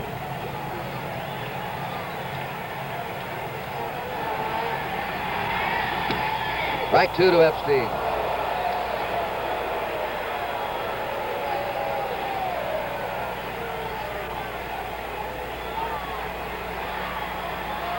Rudy at second. Bando at first. 2 out. Line shot to right field. Mel McRae has it right at him. And the A's are retired to the 6th. No runs, 2 hits, no errors, 2 left. At the end of 6th inning, Oakland 1, Cincinnati 0. And World Series game number 5 will be on tomorrow starting at 3:30 Eastern Daylight Time. Because of the rain out Tuesday night, we were supposed to have 3 weekday night games in a row. They'll play game 5 here tomorrow, and if needed, they'll go on back to Cincinnati and play in Cincinnati Saturday afternoon, Sunday afternoon. And we have Raleigh Fingers now. That's Mike Hegan. He's gone to first base. We have Raleigh Fingers and Vida Blue starting to warm up in the Oakland bullpen. Tony Perez has struck out, flied out, leading it off for Cincinnati in the top of the 7th. And there's a broken bat blooper that may dump in there. It's a base hit for Perez. He's on with a tying run for the Reds in the 7th. Broke his bat. Curt, a pretty good play by Hegan getting back as quickly as he did. There's Blue, the left-hander, Fingers, the right-hander for Oakland. That soft turf saved a double along with Mike Hegan's hustle. Tony Perez leads the World Series now in base hits with 6. But the A's have stopped benching Perez from hitting the long ball. That was a perfect pitch almost in by Kenny Holtzman. Tenace gave him the outside part of the plate target. He hit the target perfectly. Perez just horsed it out over first. Al McRae, a single to left, grounded into a force play. Foul back.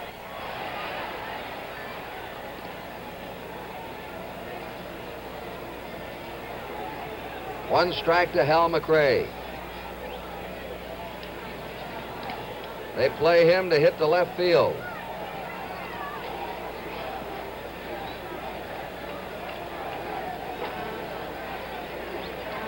McRae, born in Avon Park, Florida, lives now in Bradenton. 25 years old. Just inside to him, a ball, 1-1. On deck, Dennis Menke.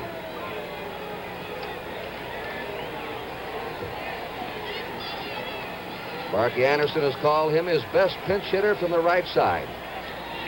And he's starting him tonight. He pops it up. Campaneris yelling for it. 1 out. Perez staying at first. Dennis Menke, who's turned into quite a motorcycle addict, but only in the off-season. In fact, he's going to own a motorcycle shop. Mickey Lolich of the Detroit Tigers is the chief devotee of motorcycles in the American League.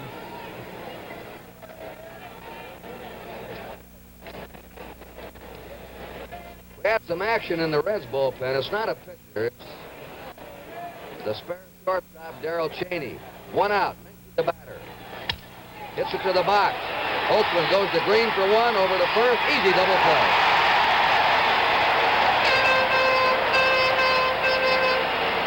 No runs, 1 hit, no errors, and nobody left. And the A's are up for their 7th inning stretch, with the A's leading 1-0. The brains of the Reds is Bob Howsam on the extreme left with the glasses, the dark raincoat. His wife alongside of him. And in the second row, the first man in, is Dick Wagner, who is the top assistant to Bob Howsam. Francis Dale, leaning over with a coat lying on the dugout, is the president of the Reds. Howsam runs the ball club. They're a quiet group right now, while Charlie Finley's been a one-man cheerleader over in back of the A's dugout. Last of the 7th. George Hendrick leads it off for Oakland. Ball 1. Hendrick hit into a double play. He's popped up. Don Gullett pitched to Beauty here. Foul back. 1 pitch. A home run swing by Gene Tenace. And Ken Holtzman's ahead of him right now, 1-0.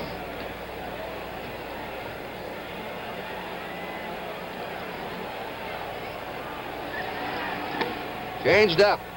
Misses. Ball 2, strike 1 to George Hendrick.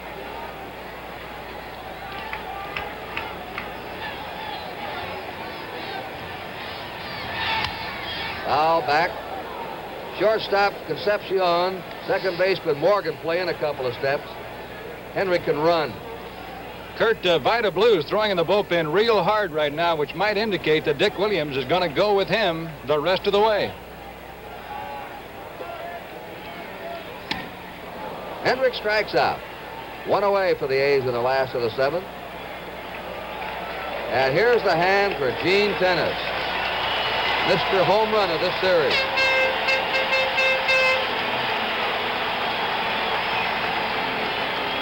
That's Charlie Finley in a gold coat.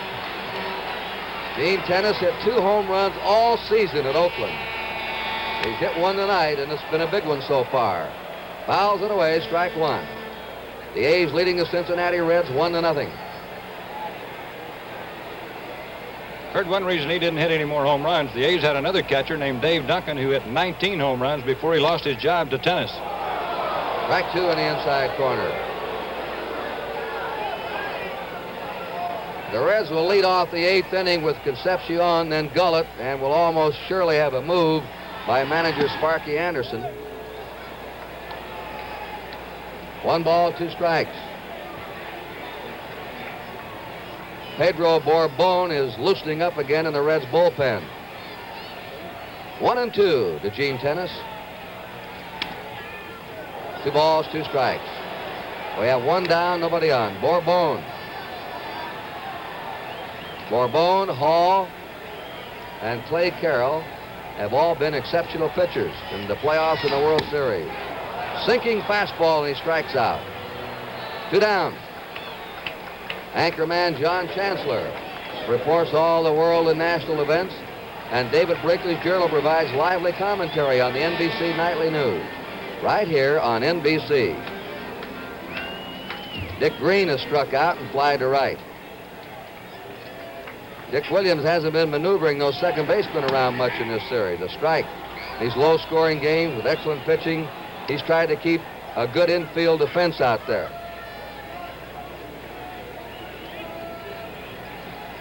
One to nothing, Oakland, last of the seventh. 1 ball, 1 strike to Dick Green.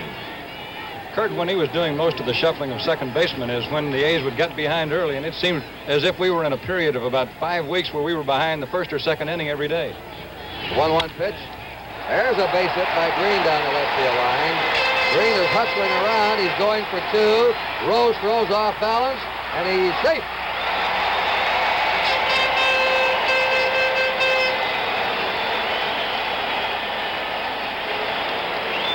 Watch Green again. Pete Rose almost comes up with a whale of a play. A little bit of the acrobat he learned around second base. Off balance leaping throw. Watch Green again, coming in hard. You're right, Tony. That was a great throw by Rose. An off-balance throw falling backwards. Lobbed it in there. Ken Holtzman should get a big hand here by the fans. Ken Holtzman has lined to left, grounded out. But he has shut out the Reds for 7 innings. Well, he'll come out to pitch in the 8th. 2 down. Fouls it away, strike 1. The A's have 1 run, 5 hits. The Reds, no runs, 4 hits. Each team has made 1 error.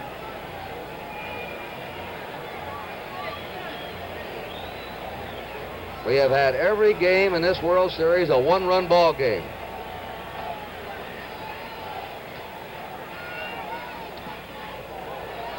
One ball, 1 strike. The A's won Saturday at Cincinnati 3-2. They won Sunday 2-1. Last night, the Reds won 1-0, and it is 1-0 tonight, Oakland.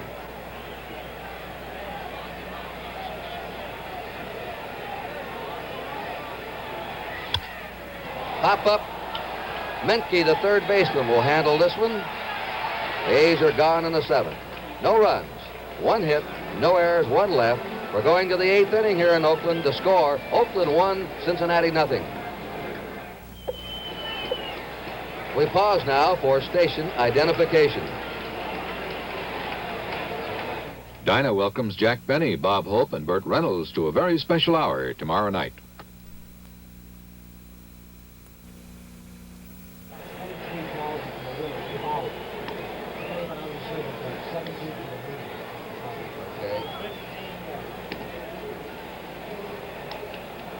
Watch your bullpen, guys.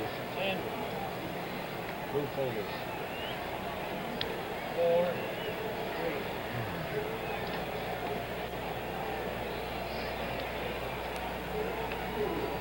Ken Holtzman, leading 1-0 in the top of the 8th inning, will face Dave Concepcion. Julio Javier's come out on deck, evidently to bat for the pitcher Don Gullett. And then to the top of the order for Pete Rose. Tom Hall is warming up now in the Cincinnati bullpen. Vida Blue, the left-hander. There's Hall. Vida Blue, a left-hander. Raleigh Fingers, the right-hander, are warming up in the Oakland bullpen. They'll be ready in case Holtzman falters here in the 8th. Concepcion has no hits in 2 times. A curve for a strike. 49,410, the paid attendance, a sellout. Same attendance as last night. 1 ball, 1 strike. Ken Holtzman was the winner in the first game of this series, 3-2. He pitched only 5 innings. Pitched enough to get the win. There's Javier. It's misting here now. Bounding ball. There'll be a tough play by Campaneris. Safe.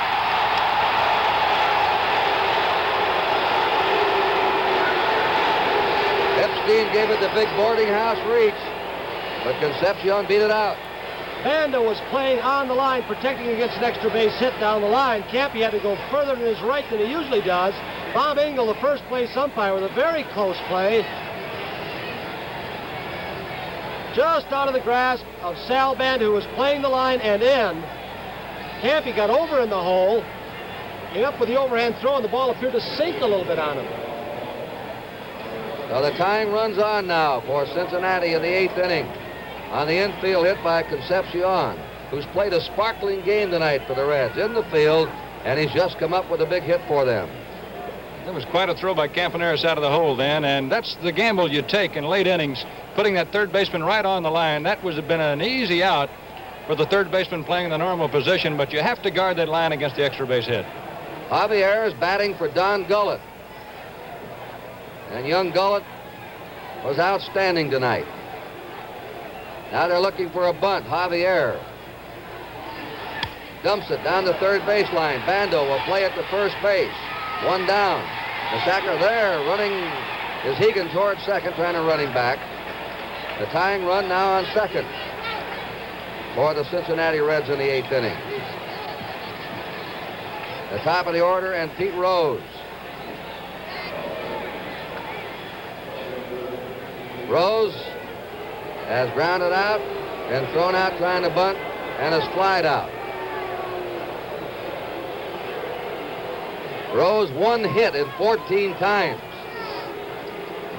You don't hold him that way too often. Only 1 hit in 14. 8 years in a row he's hit over 300 in the big leagues. Concepcion, a fast man at second base.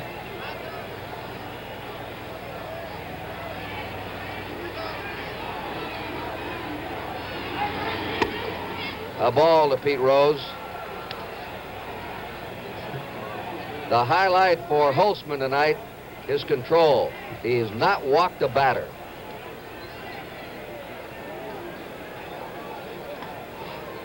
And mixing a fastball, a sinking fastball with a curveball. Exceptional control. Pickoff play, too late.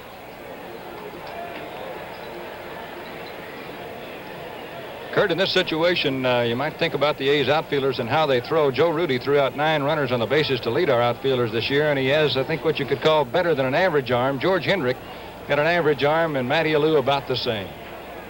1 ball, no strikes. Now he's behind Rose, 2-0. The left-handers are going to be on deck, Morgan and then Tolan. There's Blue and Fingers. They'll both be ready. Joe Morgan waiting for his time at bat.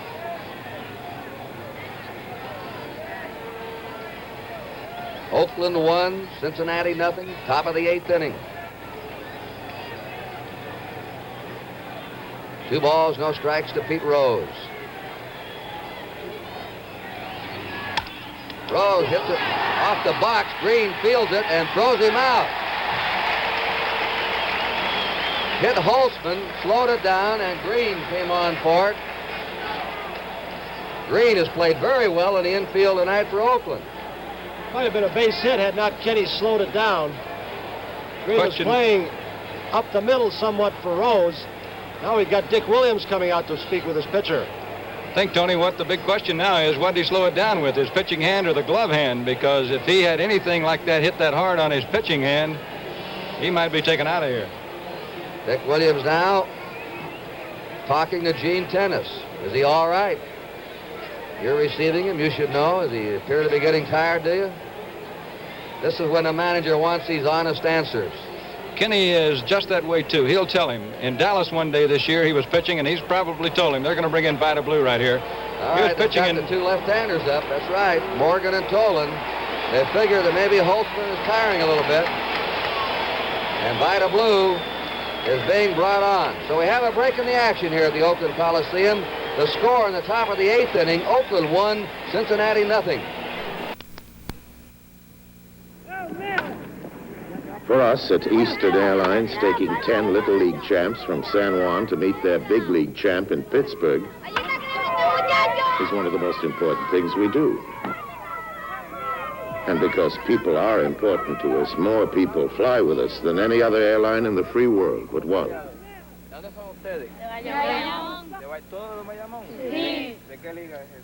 Eastern Airlines, the wings of man.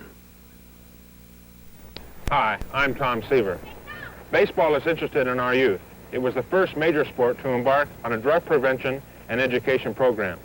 When you consider using drugs not prescribed by your doctor, your chance of striking out is high. You take the first strike when you listen to your friends who are trying to tempt you. The second strike is when you take your first drugs. And you strike out when drugs become more important to you than keeping your body healthy. So don't strike out. The preceding announcement was made on behalf of Major League Baseball. Let's watch that play once again with Concepcion on second base and see if we can tell where the ball hits Kenny Holtzman. Right back at him. Appeared as though he had zeroed in on it, went right beneath his glove, slowed it down enough for the second baseman to make a play. Joe Morgan up, and Blue's over with a strike to him. Vida Blue has been outstanding in relief in the playoffs and World Series. Or he's been unhappy, too. He doesn't want to be a relief pitcher. He figures he's a starting star. Joe Morgan looking for his first hit of the series. Outside to him a ball. Concepcion's at third base. They're 2 down. Well, you could see the velocity on that pitch, Curt. It almost knocked the mitt off Tenace's hand. Al Bando says something to him. Blue pitched 4 shutout innings against the Tigers to clinch the pennant. That was top foul. 1 ball, 2 strikes. He saved the game on Saturday for Holtzman. 2 2/3 innings of shutout relief. So he's now pitched 8 innings of relief in the playoffs and World Series without giving up a run. The Cy Young Award winner last year in his rookie year. And a long holdout, a bitter holdout. The 1-2 pitch. Really a wild pitch. It's 2-2. Blue won only 6 games this season. Behind in his physical conditioning, his rhythm, his timing. And he is still frustrated about the holdout. Concepcion on third, 2 down. The 2-2 delivery. Just outside. 3 balls, 2 strikes to Joe Morgan. Bobby Tolan on deck. 1-0 Oakland, 8th inning.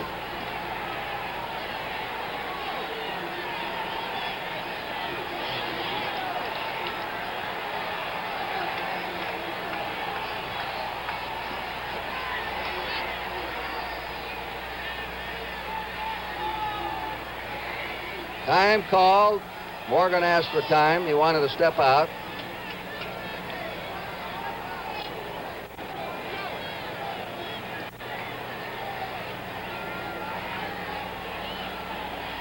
Morgan being played to the opposite field. Here's a 3-2 pitch to him. He walked him. Joe Morgan goes to first. Concepcion's at third. 2 out. Bobby Tolan up. Now Dick Williams is coming out to the mound to talk to Vida Blue. They've got to talk about what's going to happen if Morgan breaks to second base, too. They've got to be very careful here. The A's have just almost, in this entire series, in this situation, given second base to the runner, as if to say, we can get that man at the plate. Now, if the man makes it to second, that puts the winning run in scoring position, or the go-ahead run. The Reds stole 3 bases last night. They've stolen a base tonight. Sparky Anderson, he still predicts the World Series is going to 7 games, and he's going to win it. He looks very confident over there. Just wonder if that... Yeah, nodding his head, Monte, I think, as if to say, yeah, go ahead, Joe, if they're going to give it to you. Take it. All right, runners on first and third, 2 outs. Oakland trying to cling to this 1-0 lead. 8th inning. There he goes. And he lashes that into right field. Watch Morgan. The tying runs in. Morgan may score. Here comes the throw. Morgan's in. And the Reds lead 2-1 in the 8th inning. He had a big jump, and he scores from first base on Bobby Tolan's drive into the right field corner.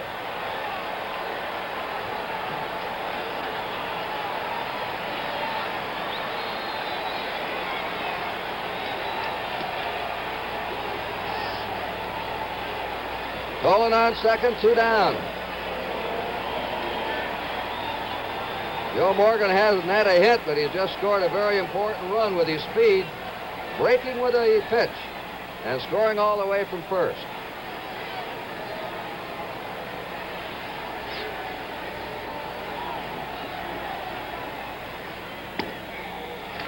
A strike to Johnny Bench, who's had 2 hits and 3 times. Single to right, single to center, lined out to right.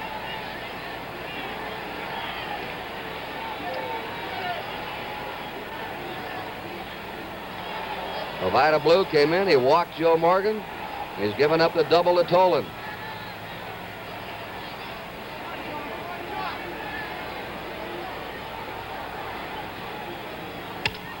There's a high fly ball to center field. George Henry galloping in under, has it, but the Reds took the lead in the 8th inning. 2 runs, 2 hits, no errors, 1 left. Oakland coming up in the last of the 8th with a score. Cincinnati 2, Oakland 1. Pedro Borbon will try and hold it for Cincinnati now in the last of the 8th inning. We still have not had a complete game pitched in this World Series. And Don Gullett now is the pitcher of record for Cincinnati. He was lifted for a pinch hitter at the top of this inning. Gullett went 7 innings, allowed 5 hits, 1 run, the home run by Gene Tenace. He walked 2. And he struck out 4. Dillingham last night, Gullett tonight. Curt, have given the A's some great pitching. They tell an amazing story about this Bourbon. In Boston one day at Fenway Park, Reggie Smith's supposed to have a great arm. He's an outfielder, and he and Bourbon made a little wager, and both stood at home plate to see who could throw the ball the farthest. Reggie Smith threw it on 1 hop against the wall 400 feet away, and Bourbon threw it off the wall on the fly. Campaneris leads it off for the A's in the last of the 8th inning. Menke in tight against him at third. A strike. Campaneris been thrown out by the pitcher. Menke robbed him of a base hit. There's Menke right on top of the line and on the grass. Campaneris is flied out to deep left. He's hit the ball hard his last 2 times up. He'll be followed by Matty Alou, then Joe Rudy. There's a ground ball to the shortstop. Concepcion throws him out. There's 1 down. Matty Alou flied out, walked, grounded out. 1 hit in 12 times.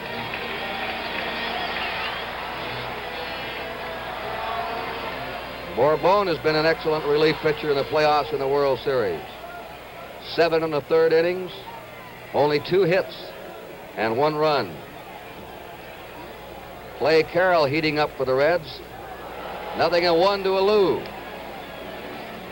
Clay Carroll at the final 3 men out last night. And he'll be joined by left-hander Tom Hall. Bounding ball, Joe Morgan. 2 down. Alou is just not getting the bat on the ball properly. Hall and Carroll. Joe Rudy has popped up, struck out, and single. Now it's Dick Williams who has to roam that dugout with the pressure on him.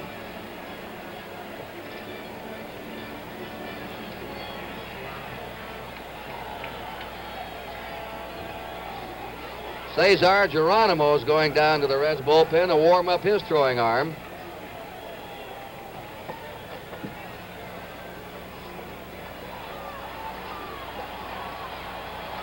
Joe Rudy, the batter, 2 down, nobody on. It's a strike.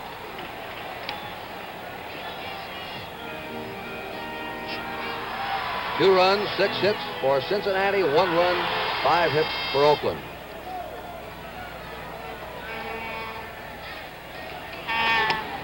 Inside, 1-1 to Rudy.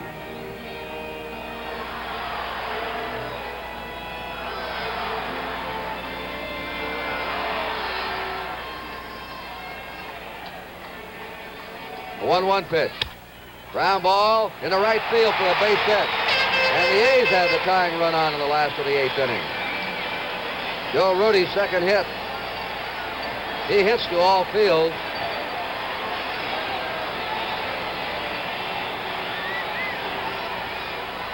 Rudy leads the A's in base hits in this series with 5. Sal Bando's had a perfect night. Single to right, walk, single to left.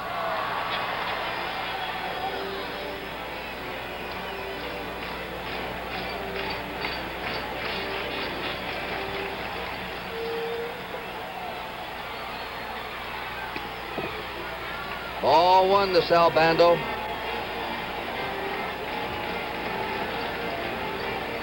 Rudy at first, 2 down. Sends a ground ball to shortstop Concepcion. That's all for the A's in the last of the 8th inning. They had no runs, 1 hit, no errors, 1 left. Going to the top of the 9th. Cincinnati ahead, 2-1.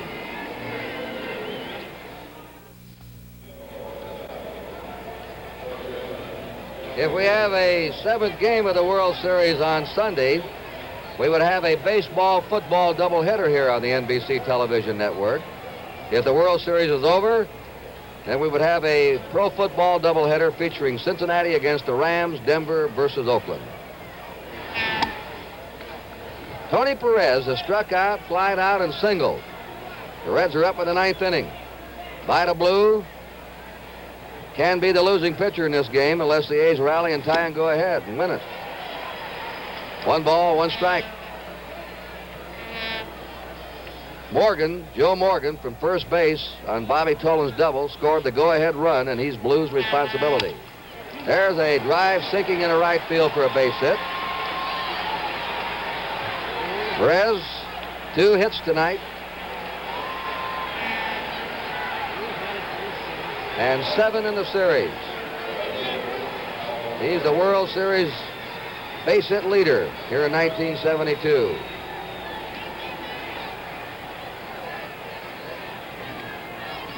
Raleigh Fingers, a right-hander.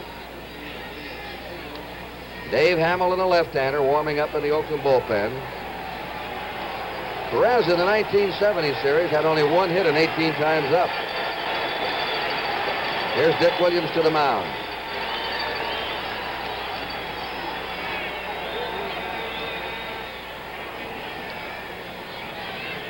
Ken Holtzman had pitched 7 2/3 innings of 5-hit shutout baseball. He was taken out in the 8th. Raleigh Fingers will come on. Vida Blue relieved him, walked Morgan, and Tolan doubled.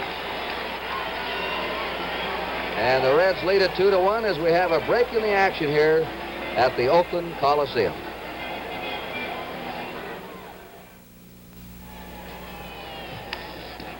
Here's Raleigh Fingers again. You study him in slow motion. He's been brilliant all year long in the playoffs and the World Series. And he's going to face the right fielder of the Reds, Hal McRae. Everyone knew the Reds had the advantage of team speed. It's paid off so far tonight with Joe Morgan running and scoring from first base in a double, the go-ahead run. Now they've got him hung up. Keegan's throw down, and out is Perez.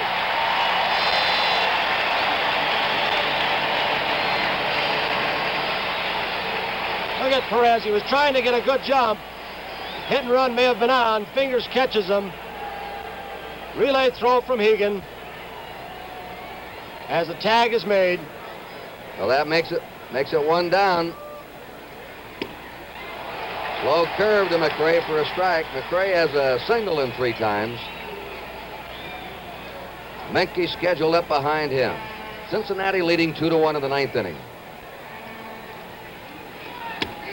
A strike. 0-2. And for the A's fans in the last of the 9th, Mike Hegan is scheduled to lead off, then George Hendrick and Gene Tenace.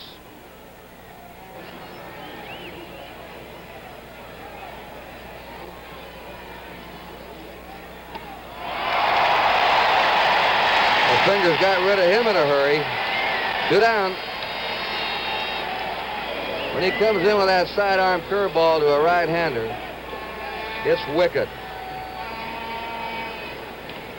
Watch that last strikeout pitch.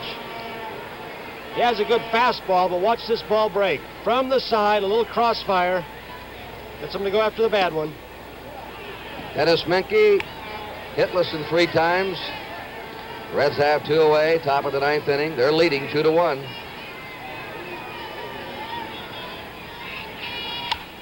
Foul back. 1-1. The Reds will have their bullpen ready. They already have Bourbon in the game. That's Hamilton and Locker now in the Oakland bullpen. Bourbon will come out for the 9th. 2-1. And Tom Hall and Clay Carroll are all loosened up, ready to go if they're needed in the last of the 9th inning. The 2-1 pitch. A high drive in the deep left center.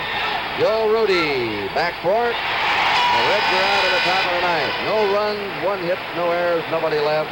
Last chance for the A's with the score: Cincinnati 2 and Oakland 1.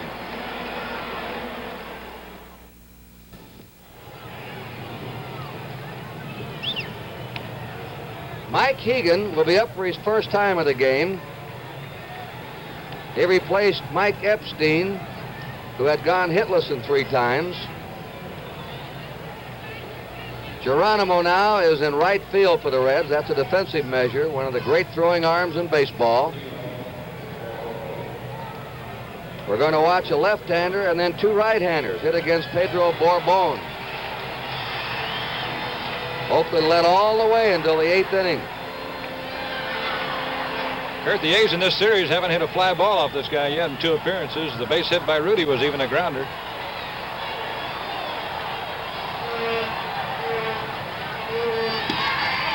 Strike 1 to Mike Hegan. Sparky Anderson on your left, Dick Williams on your right.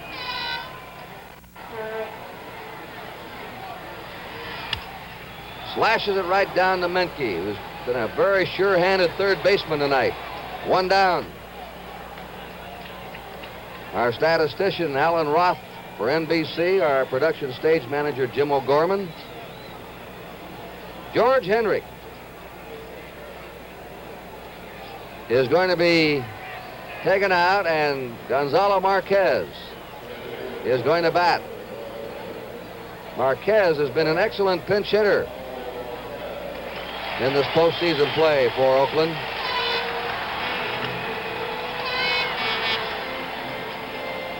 Curt, he was made active for the playoffs in the place of a pitcher, actually, with special permission from the Detroit Tigers, who were given special permission for another player. But when Darrell Knowles, the regular reliever, was injured, the A's put him on instead of another pitcher.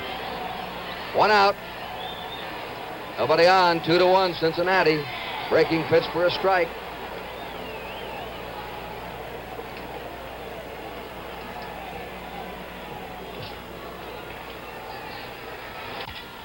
Bounding ball, skipping up the middle. It's a base hit.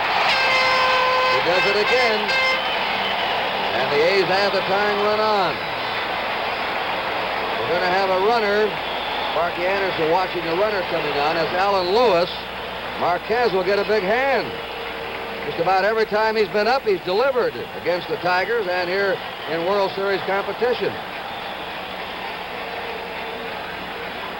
In the playoffs in the World Series, in 6 pitch hitting appearances, he's had 4 hits. And they've all been big ones, Curt, in late innings, as you usually use a man like this. Sparky Anderson going out to talk to Bourbon. Runner over at first base for the A's, Alan Lewis, is called the Panamanian Express, and he stole 102 bases 1 year in the minor leagues. He spent most of this year at Birmingham in the AA Southern League and the athletic system. He's brought up every year just about as strictly a pinch runner. And he stole some big bases for the A's down the stretch in those low-scoring games Oakland was winning. But he's tried to go on Johnny Bench so far in this series and hasn't made it. Tomorrow, Jim Catfish Hunter will be pitching for Oakland. Probably Jim McLaughlin, a right-hander. We say probably, they're not sure. 3:30 Eastern Daylight Time, Game 5 of the World Series. A strike to Gene Tenace. Grounded out in the third, hit a home run over the left field fence in the fifth, struck out in the seventh. Don Mincher's in the on-deck circle. That's ball one. A big power-hitting left-handed batter, Don Mincher.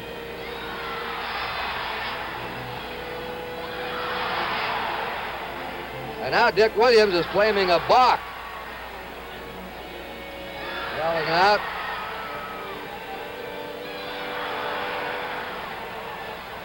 Something about the stretch, not coming to the stop. Stop for 1 second. 2 balls and a strike to Gene Tenace. The A's are down by 1 run, last of the 9th inning. Now Sparky Anderson, as the wheels turn here in the Oakland Coliseum, moves to the mound. And he is not hesitating. He wants his veteran who came in and dispatched the A's with such ease last night, Clay Carroll. Carroll, who set a major league record with 37 saves this year, just did it in such easy fashion last night that it was boom, boom, boom, and they were all in the clubhouse. Amazing thing, the pressure that is put on him by the manager. Last night the count was 3 balls and no strikes when he came on to pitch to Mike Epstein, and he got Mike. He threw the first pitch for a strike. Epstein swung at the second one, and then he went right on through the rest of the men. But he's a veteran. He's been around a long time doing this very thing, and these relievers, the short relievers who come in under pressure are, I'll tell you, they're a special breed of man. Some people talk about the low batting averages now in baseball, Monte, compared to years ago. I was talking to Lefty Grove today. You get around and talk to fellas who played in the era and still watch baseball, still follow it, and they all admit that the relief specialist today has something to do with it. Right. Lefty would pitch complete games when he had been given something like a big lead and blow it. And he says he stayed in a lot of ball games all the way when he'd give up 6, 7 runs. But today they don't do that. You look at these 3 men, Bourbon, Hall, Carroll, really outstanding pitchers. When they only have to come in for an inning or 2, they're rough. The same with Blue and Raleigh Fingers. And Knowles, who's out of the series with a broken thumb. Darrell Knowles. All clubs have great relief specialists now. 2 balls and a strike to Gene Tenace. 3 balls, 1 strike. And Clay Carroll thought he had that one in. That's Alan Lewis at first base, 1 out. He's the tying run for the A's here in the last of the 9th inning.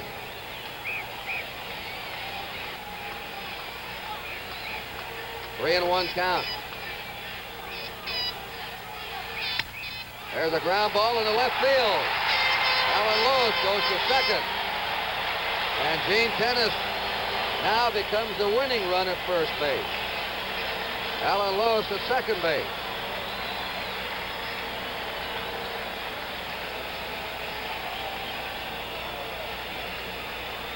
And Don Mincher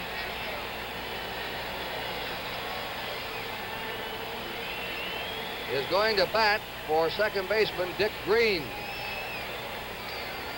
This is Mincher's second World Series.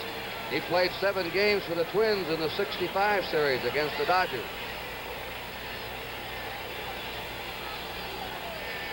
Dave Hamilton and Bob Locker. If Mincher gets a hold of one, he can send it. He came over to the A's from the Texas Rangers this year in a trade and has played very little. So he's been strictly a pinch hitter. He's hitting only .216, but he did have 6 home runs before he left the Texas Rangers.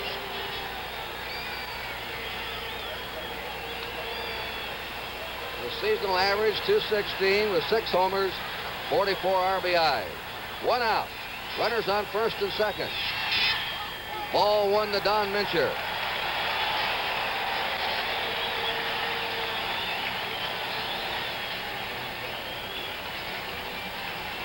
Angel Mangual has come in the on-deck circle. The bat for the pitcher if he gets a shot. 1 ball, no strikes. Base hit into right center. There's Lewis, rounding third.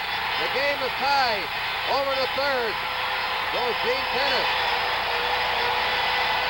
And this Oakland crowd has gone crazy.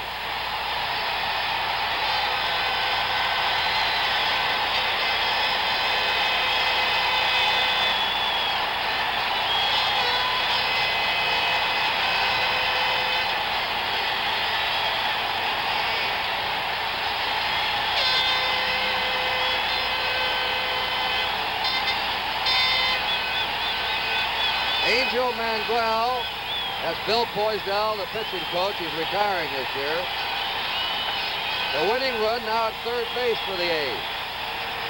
Gene Tenace is there. Mincher's at first. There's 1 out. And the bullpens have failed both clubs tonight. Dick Williams is going over to talk to his third base coach, Herb Noren. Curt, he'll do this a lot. He wants to make sure there's no mix-up here. The A's have run the suicide squeeze play quite often this year. It's going to be interesting to see what they do here with only 1 out and how the Reds play the infield. And now they've officially announced the pinch hitter. And we're going to have a pinch runner. Johnny Blue Moon Odom will run for Mincher, and he can fly.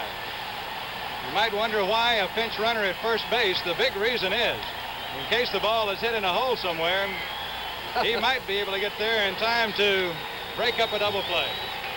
Looks like Williams had an elastic band on him. Started out, he came back. Williams has been out to the mound repeatedly in a series. He's talked to hitters. This is the A's first World Series. They're primarily a young team. Sparky Anderson now is ordering his infield in. Odom is running for Mincher, a slow man at first. The winning run is over at third, Gene Tenace. The game is tied 2-2, last of the 9th inning. The outfield will have to play very shallow. The long fly ball beats the Reds anyway. They don't want a Texas leaguer dumped in there. And Angel Mangual, who's been a disappointment this year, can be a hero right now from Puerto Rico. This is his first World Series appearance. Last year they were calling him the Little Clemente. The infield in. Ground ball. Base hit. The A's win it. The A's have come back with 2 runs in the last of the 9th inning and have defeated Cincinnati 3-2 and have now taken a commanding lead in this World Series. The fireworks go off.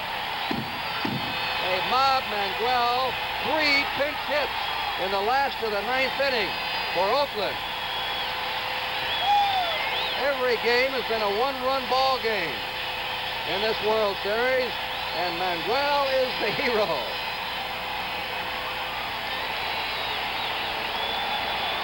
A bitter loss for the Reds, who had rallied to take the lead, and of course, a fantastic win for the A's. A big underdog for this World Series.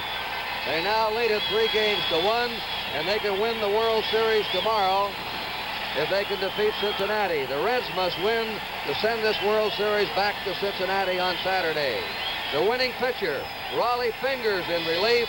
The losing pitcher, Clay Carroll, in relief. And forgotten right now, the 2 excellent jobs by the starters, Don Gullett and Ken Holtzman. Monte? Curt, this has been an amazing baseball team. The A's did just that against the Detroit Tigers in Game 1 of the playoffs here in Oakland. After Al Kaline hit a home run against Oakland in the 11th inning to take a 1-run lead, the A's came back and scored 2 in the last half of the 11th inning. The people don't want to leave here, Curt. They're just standing around and enjoying this thing. And as you say, the A's have a chance to bring the first World Championship team to the Bay Area in any sport of all times. What a fantastic come from behind, but one just like they've done many times this year. Well, that's it.